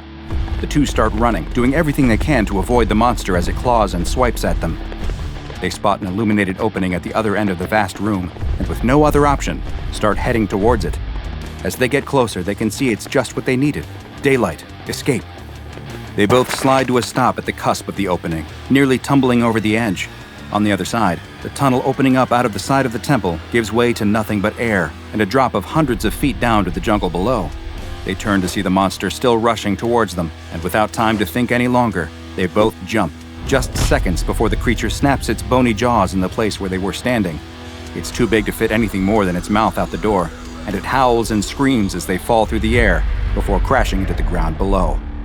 The assistant slowly opens her eyes to see someone. It's their guide. He is cradling her head and asking if she's okay. She sits up, dazed and more than a little bruised from her fall. She asks the guide where the explorer is, if he's all right, and the guide lowers his eyes, looking as though he'd rather not answer.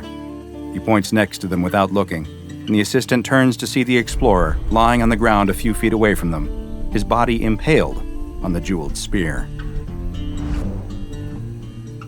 History is full of tales and legends about gods, monsters, and everything in between. But not all of these are just stories. And in fact, sometimes the reality is even more terrifying than what we could envision.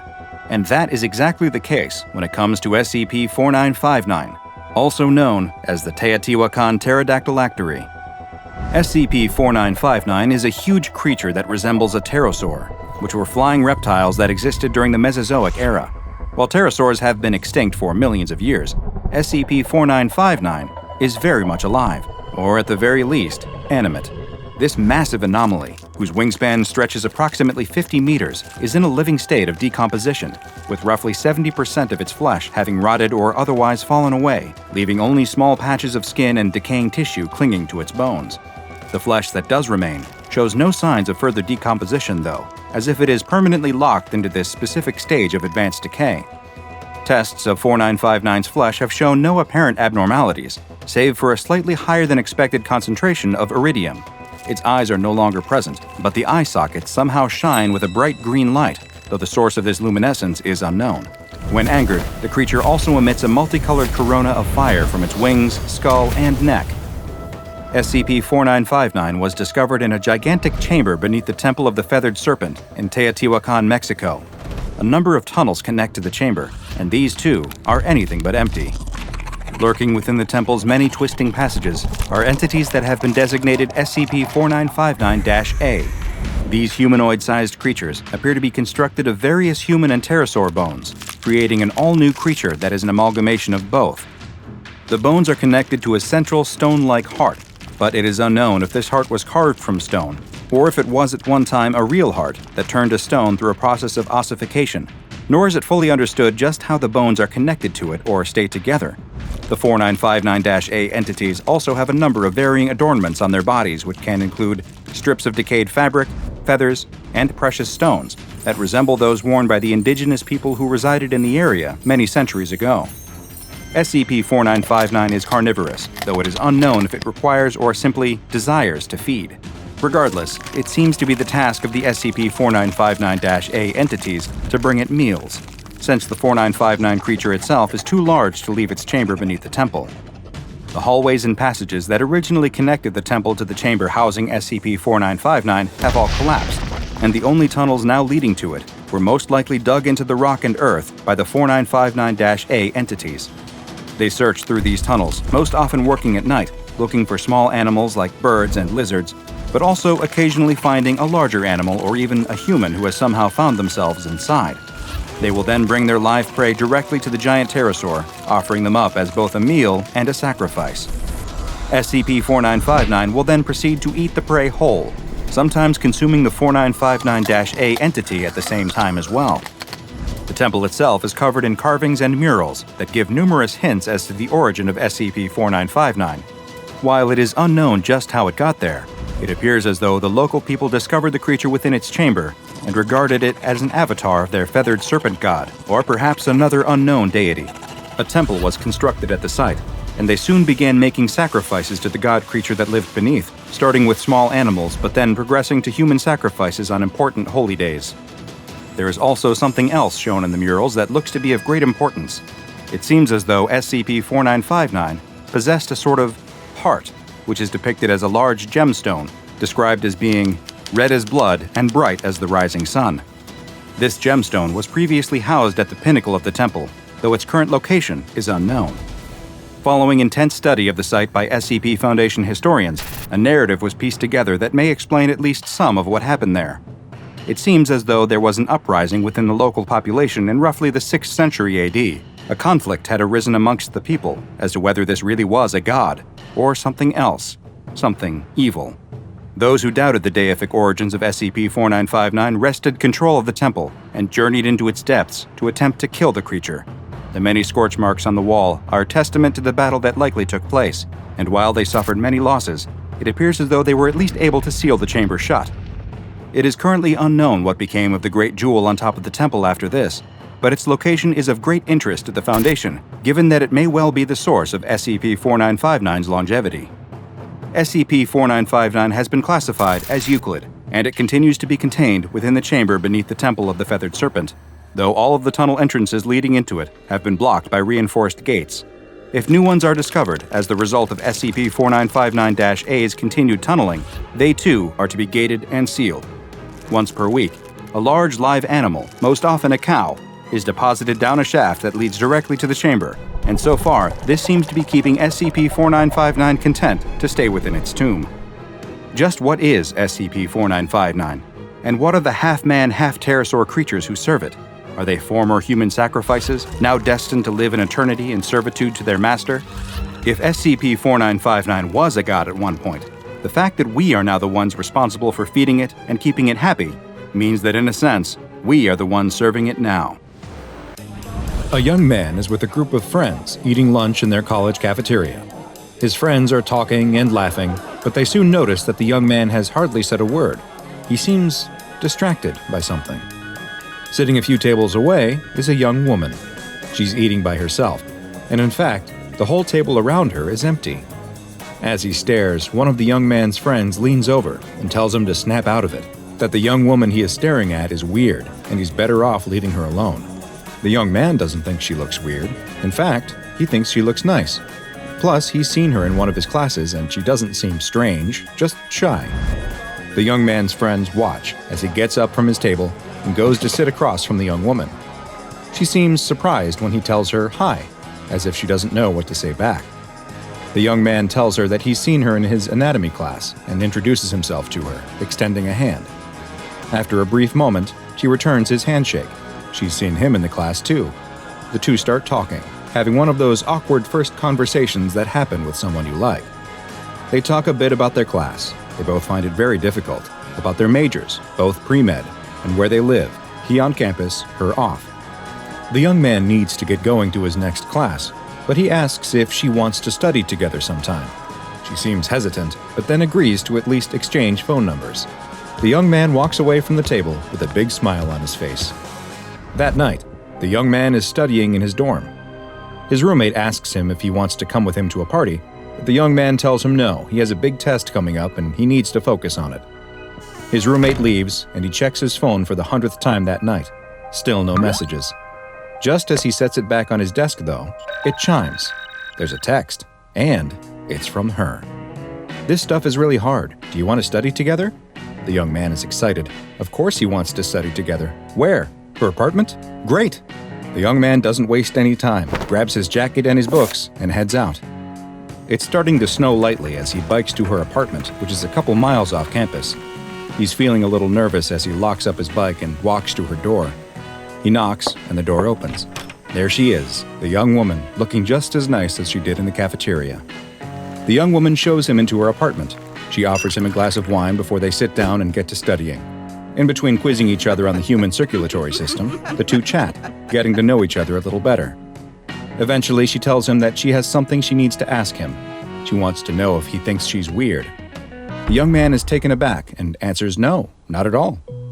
She tells him that she knows it sounds stupid, but when she was younger, the rumor went around her school that she was some kind of witch. She didn't know if maybe someone from her childhood was still spreading that story around. The young man hadn't heard that, but he wanted to know why someone would think that. Because you do dumb stuff when you're a kid, she tells him. You read about a ritual in an old book and try it just for fun. Nothing happens, of course, but don't tell anyone that you tried or you'll never live it down. They look outside, and the snow has really started to fall. It's getting late, too. Does he want to stay the night? The young man would love to. The bike ride back to campus will be much easier in the morning. She tells him to wait just a minute and goes into her bedroom. The young man is nervous. He's never been in this kind of situation before, if it even is a situation at all. He's never had a girlfriend or even kissed a girl before. Could tonight be the night? The bedroom door opens, and the young woman comes out with blankets and pillows for the couch. She tells him to make himself comfortable, and she'll see him in the morning. The young man is disappointed, but what did he expect? She just wanted someone to study with. It was dumb of him to think that she might like him just because he had a little crush on her. Maybe they'll be great friends, though. The young man lies on the couch and watches the snow fall outside. It's so peaceful and quiet here, not like the dorm where someone is always making noise. He watches snowflakes pass by the window as his eyes start to grow heavy, and he drifts to sleep. What was that? The young man jolts up. He could have sworn he heard something. He listens, but now there is only silence. He lies back down and closes his eyes. It must have been a dream. No, there it is again. A popping noise. Then more sounds, snapping and ripping like moist meat squished and torn. What is going on? The young man gets up off the couch and looks around. It sounds like it's coming from the bedroom. Her bedroom. The door is closed, though. There don't appear to be any lights on. But the strange sounds continue. The young man doesn't know what's happening in there, but he feels extremely nervous. He takes a step towards the door and the noises stop. What should he do? Will she be mad if he knocks? But what if something is happening in there? What if she needs his help? He has to risk it. He needs to check that everything is all right. The young man knocks lightly on the door. No response. He knocks a little harder. Hello? Are you okay? Still nothing. Is he really going to do this? His heart is pounding. He grips the doorknob and slowly twists it, cracking the door open ever so slightly. It's dark in her room. A small beam of moonlight coming through the frosty window is the only source of light. He opens the door a bit wider. I hope it's okay if I come in, he says. I heard something and... The young man freezes in terror. Lying there on the bed, illuminated by the moonlight, is the girl. But not the whole girl. It's just her body. Her head has been ripped off at the neck.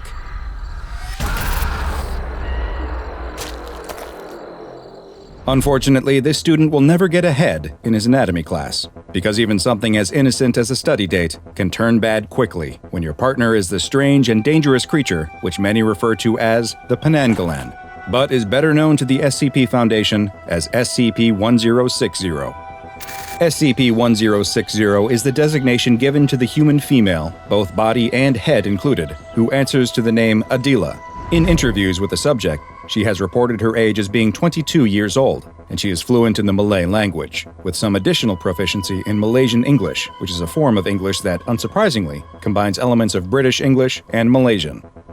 The subject has told interviewers that she is trained as an obstetrics nurse, also known as an OB, a type of nurse that specializes in helping to care for women and fetuses during pregnancy, labor, and childbirth. It would seem at first glance that SCP-1060 is a completely normal young woman, and that is true, but only during the day. At night, SCP-1060 undergoes some rather strange changes to her physiology. In the evening, roughly 80 minutes after SCP-1060 has fallen asleep, her head and certain internal organs, including her heart, lungs, liver, and the majority of her digestive system, will physically detach from the rest of her body. This occurs with a sudden jerking motion that rips the head and organs from the body, leaving a large gaping hole in the subject's neck. The now detached head and trailing organs will begin to levitate through a process that has yet to be explained by SCP Foundation researchers. They will begin to float around the room they are in as other physical changes take place. The subject's tongue will increase in size to roughly 22 centimeters in length and will begin flicking at the air much in the same way that a snake does. The subject's upper and lower canine teeth also increase in both size and sharpness, all while the body her head was once firmly affixed to will remain lying in the same position as when the head detached. If there is food present, SCP-1060 will use its dangling intestines as a sort of prehensile limb, lifting the food with its guts up into its mouth, where it will tear at it with its razor-sharp teeth. Once it is finished feeding, the disembodied head will dip its exposed organs into a tub of rice wine vinegar. Exposing the organs to the vinegar has an immediate effect, causing them to shrink in size, such that they will then fit into the exposed neck hole on the waiting, headless body and can be stuffed back into the body cavity. The head then appears to seamlessly reattach itself to the body. The tongue and teeth return to their normal size, and no signs remain that the head of this body was just floating around of its own volition moments ago. SCP-1060 claims to have no knowledge that any of this takes place, insisting that she sleeps quite normally. Her complete unawareness of her condition has led her to be very insistent that she be released from Foundation containment, and frequently requests that she be allowed to contact her family members. So far, both of these requests have been denied. A head that rips itself from its own body at night and flies around with its exposed organs dangling beneath it is an extremely unsettling image. But this is only the tip of the iceberg when it comes to what makes SCP-1060 truly horrifying. Just as the many Malay legends and myths describe, this creature's favorite foods are children and unborn fetuses carried by pregnant women. The Foundation learned this fact in a particularly unsettling incident, which has been designated SCP-1060.01A. During this incident, a researcher who was in her second trimester of pregnancy entered the containment chamber of SCP-1060 while it was engaged in its nighttime cycle behavior in order to refill the basin of vinegar that would allow it to return to its complete human form. Despite not having previously shown aggressive behavior towards staff, as soon as the researcher entered the chamber, SCP-1060 immediately flew at her. It used its dangling intestines to restrain the researcher, and results were not pretty. Sadly, neither the researcher nor the fetus that she was carrying survived. Following this incident, the containment procedures for SCP-1060 were updated to specify that members of staff who are pregnant or suspect that they may be pregnant are not allowed into the containment chamber during its nighttime cycle. While the origins of SCP-1060 and just how this young woman came to possess these anomalous properties are unknown, there are numerous tales, most originating from Malaysian folklore, that describe a creature that is quite similar. Known as the Penanggalan, it is a creature akin to a vampire, though with one key difference. This monster chose to become what it is. Malaysian myths tell of a method some women use to become Penanggalan, where they will meditate while taking a ritual bath in vinegar.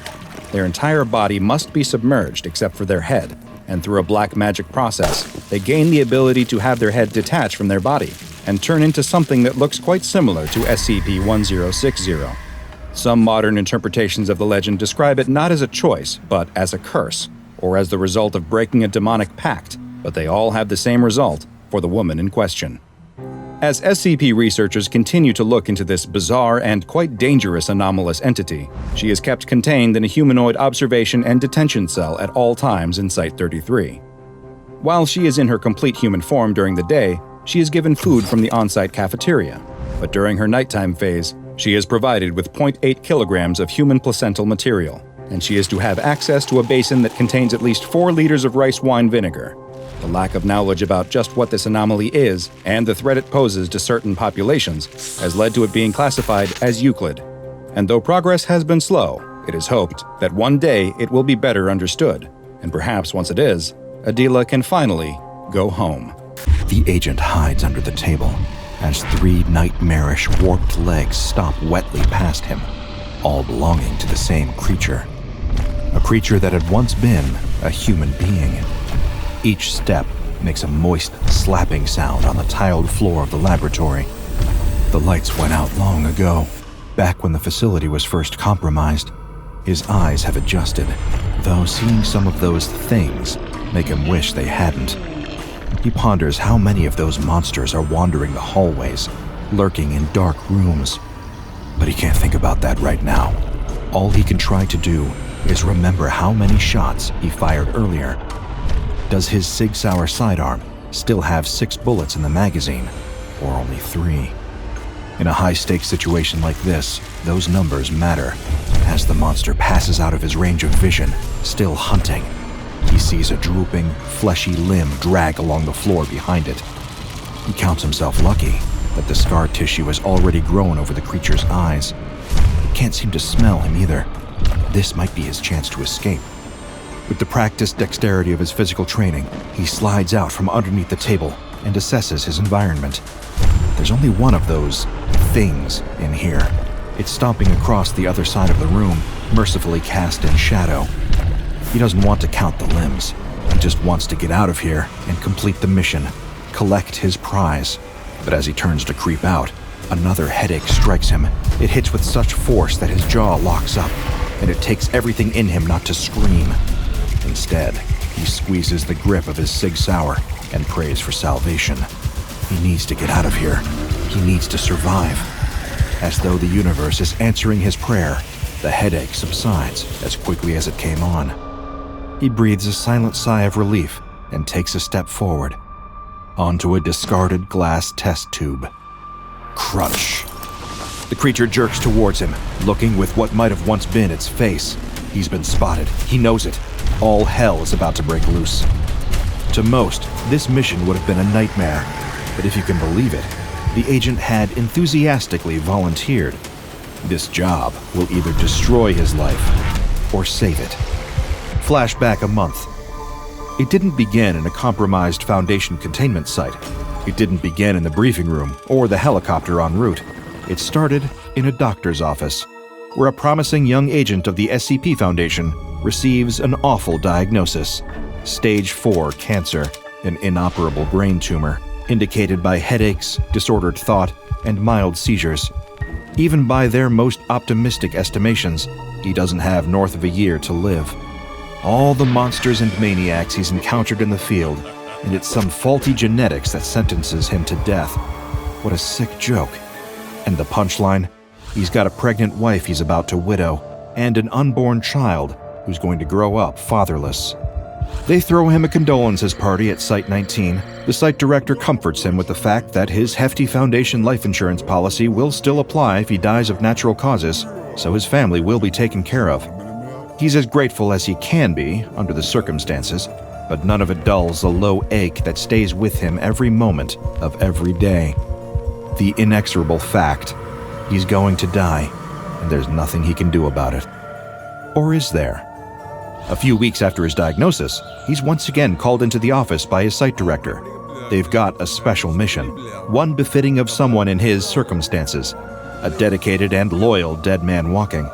They've received intelligence from a Foundation research facility in the Nevada desert where things have gone foobar. A few days earlier, they intercepted a distress signal, something about an anomalous pathogen breaking loose during an experiment, but the person sending the signal didn't live long enough to specify what anomaly they were dealing with. Figures. But there had been no further contact from the site since the first transmission, so they had every reason to believe that the site was essentially lost. The agent asks his superior if it's an extraction mission. The site director solemnly shakes his head commenting that anyone still left in that site is better off dead by now. No, this mission is of a different nature entirely. The agent needs to get in there, manually activate the site's emergency nuclear warhead, and escape the detonation zone before the site and the 15 square miles around it are reduced to irradiated rubble. This isn't a mission. It's a death wish. He's ready to reject it. His time is already short. He doesn't want to spend the remainder of it dying in a plague-ridden hellhole. But that's when the site director makes his offer. I'm willing to make a special exception here, Agent. Because of your condition and the highly sensitive nature of this assignment, I'm going to give you one-time access to a unique incentive structure. If you're able to complete this mission as directed, I'll give you a dose of SCP-500. That gets the agent's attention. SCP-500, also known as the Panacea, is a small pill bottle containing anomalous medicine capable of curing anything. Literally anything. From rabies to smallpox to the common cold to, well, an inoperable brain tumor. It's a simple decision now. The agent has to say yes. Flash forward to the belly of the RAH-66 Comanche stealth helicopter, where the agent is being given his loadout by the handler en route to the clandestine site. He's given a Sig Sauer P320 Nitron compact handgun with a few magazines worth of ammo, some light body armor, and a Dracaris Gen 12 12-gauge shotgun with Dragon's Breath incendiary rounds. The handler assures him that whatever is in there, it doesn't like fire. Though he should only engage in combat as an emergency measure. If he was exposed to the pathogen that ravaged the base, his superiors would consider him lost and send someone else to do the job. Comforting to know, the agent thinks. It takes them a couple hours to reach the site. It's cordoned off by electric fences, looking to the untrained eye like an abandoned chemical plant. Neither he nor anybody else could even guess at the horrors waiting for him inside. Not long after, he rappels down from the helicopter onto the roof of the facility and finds an appropriate entry point, a ceiling hatch he's able to pry open with a utility knife. There's only darkness below. He is glad that they also gave him a small flashlight as he carefully lowers himself down into the hall. There's no turning back here. Either he'll earn back his life or lose it. The agent is methodical, gripping tight his Dracaris and maintaining situational awareness as he works deeper into the building. He studied the schematics given to him by the site director. He knows the layout about as well as his own childhood home. The manual activation panel for the on-site nuclear warhead was in the basement, so he'd need to work his way down. Things seemed normal enough at first, aside from the pervasive air of tension, the fear that there might be some horror lurking around every corner. He's sweating now, but not just because he's worried. It's baking hot in there, like someone had cranked the thermostat up to maximum. There was no power for the lights, but they were still blasting the heater? As he gets deeper into the building, he notices that the very structure of the facility is changing. The walls of some rooms have a strange, fleshy texture. Vein-like structures slither across the ceilings. Desks, lamps, and computers are covered in red raw pustules. It looks like the very rooms around him are afflicted with a malignant cancer. He imagines that the inside of his brain doesn't look much different. Does whatever pathogen they unleashed in here even affect the building? This must be why they want to blow the whole place sky high.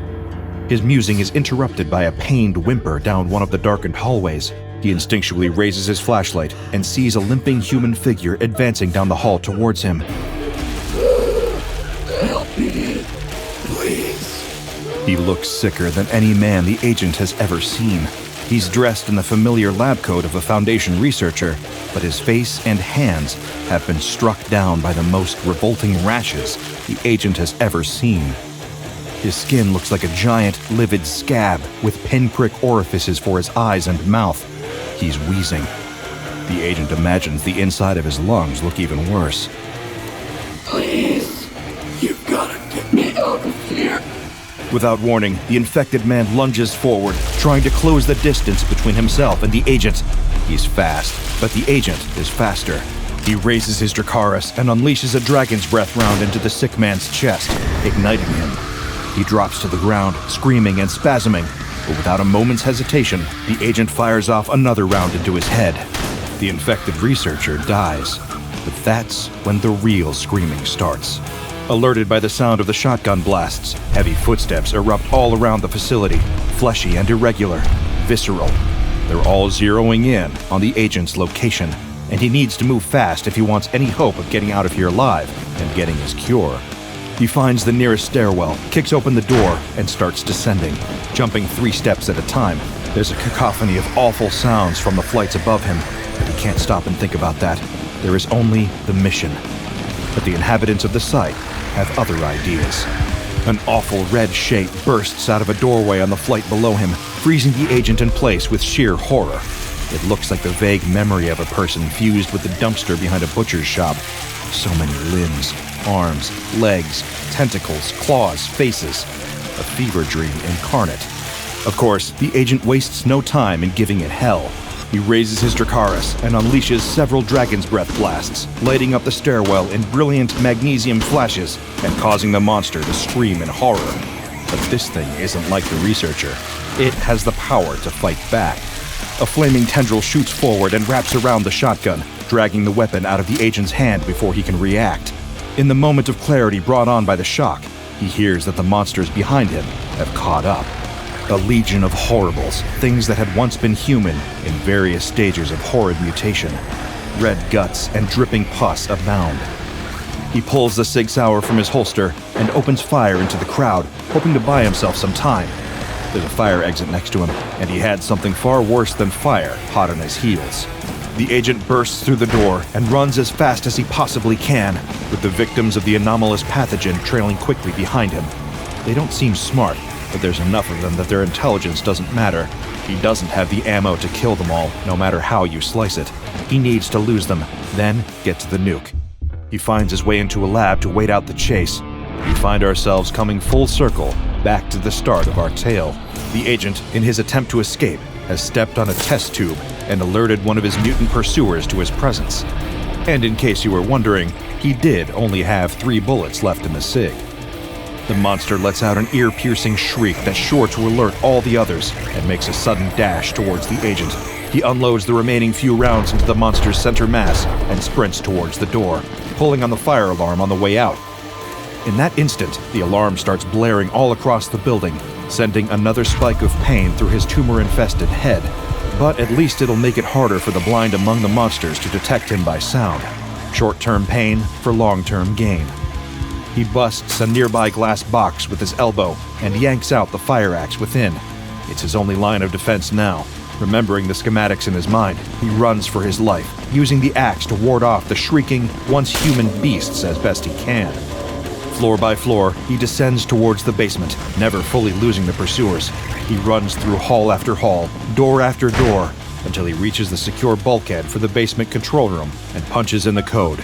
Soon, he's standing before a vast control panel and remembers exactly the sequence he needs to activate the on-site nuclear warhead. The agent puts in the code exactly as he was told, and as he does so, he becomes absently aware of a strange itching sensation on his arm. He turns and sees with horror that one of the creatures had clawed through his suit, leaving a red rash against his skin. He'd been infected. But that didn't matter. If he could activate the nuke and head back, the SCP-745 pill would cure his brain tumor and this mysterious pathogen. All he needed to do was complete his mission. Then he'd... With the push of a button, the lights across the facility switch on and start flashing red. A voice over the intercom crows that the on-site nuclear warhead has been activated and that the entire facility would be entering lockdown in the lead up to the explosion. Lockdown? And that's when it hits him. He was never meant to come home. He'd been given a false promise and sent on a mission with no hope. He'd just be one more person counted among the sick and the dead when the bomb went off. It was so beautifully cruel, he can't help but laugh to himself. He figures when push comes to shove, there's only ever one cure for a disease like this. Boom. The human body can be a terrifying concept. You don't know if the thing that will one day kill you is already lurking deep within your flesh, whether it's a misfolded protein in your brain that will one day become a deadly prion disease, the clogged blood vessel that might someday make itself known as a heart attack or brain aneurysm, or perhaps the tiny error in cell division that could manifest as any number of cancers. But compared to SCP-610, codenamed The Flesh That Hates, these are all about as severe as a case of chickenpox. SCP-610 is one of the most virulent and deadly anomalous pathogens the SCP Foundation has ever encountered, capable of causing extreme and dangerous physiological changes to its victims. These effects begin with rashes, itching, lesions, and increased sensitivity of the skin, slowly but surely increasing in severity hour by hour as the disease progresses. Within 3 hours of initial infection, blemishes resembling scar tissue will appear across the chests, backs, and torsos of the victims, expanding to their limbs and extremities over the next hour or so. No victim of SCP-610 has ever survived beyond 5 hours. In high-temperature environments, the infection rate is even faster, with the shortest time to date from infection to full conversion being only a handful of minutes. Once full infection is attained, all vital signs will cease for 3 minutes. At this point, the body's advanced scar tissue will take on a life of its own, with vital signs being reported at 3 to 4 times the rate of non-anomalous humans. But they won't appear human for long after that. The mutations continue to advance, becoming considerably more severe. Fleshy limbs will extend, multiply, and split. Their body may warp. Their head may shift or elongate. In some extreme cases, infectees have become static and started to grow out into their environment, covering the surrounding area in tumorous masses, making it more hospitable for fellow victims of the flesh that hates. Highly risky Foundation observation has shown us that the disease seems perfectly designed to propagate itself. In the early stages, when the original infected human is still alive, it will seek out aid from others, hoping for a reprieve from its condition, increasing infection risk. In later stages, the creatures that were once human will aggressively pursue any uninfected people who enter their sensory range. Skin-to-skin contact is the most common vector of infection, but infection via the respiratory system is even more rapid and dangerous. The anomaly is believed to be connected to one of the more dangerous groups of interest the SCP Foundation are aware of, an ancient fringe religious organization known as the Sarkissists.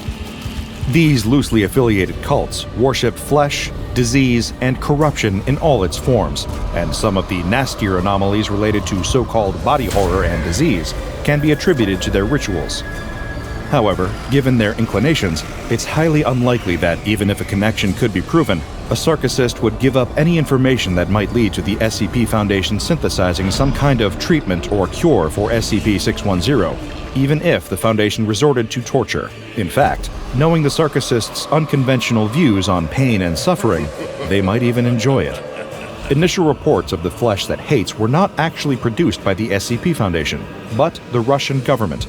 After reports of an unusual number of disappearances in the area around Lake Baikal in southern Siberia. It's a rural area, and multiple alarm bells went off when the farmers were sending in reports of neighboring farms being abandoned, their inhabitants unaccounted for. Local police were dispatched to look into the matter.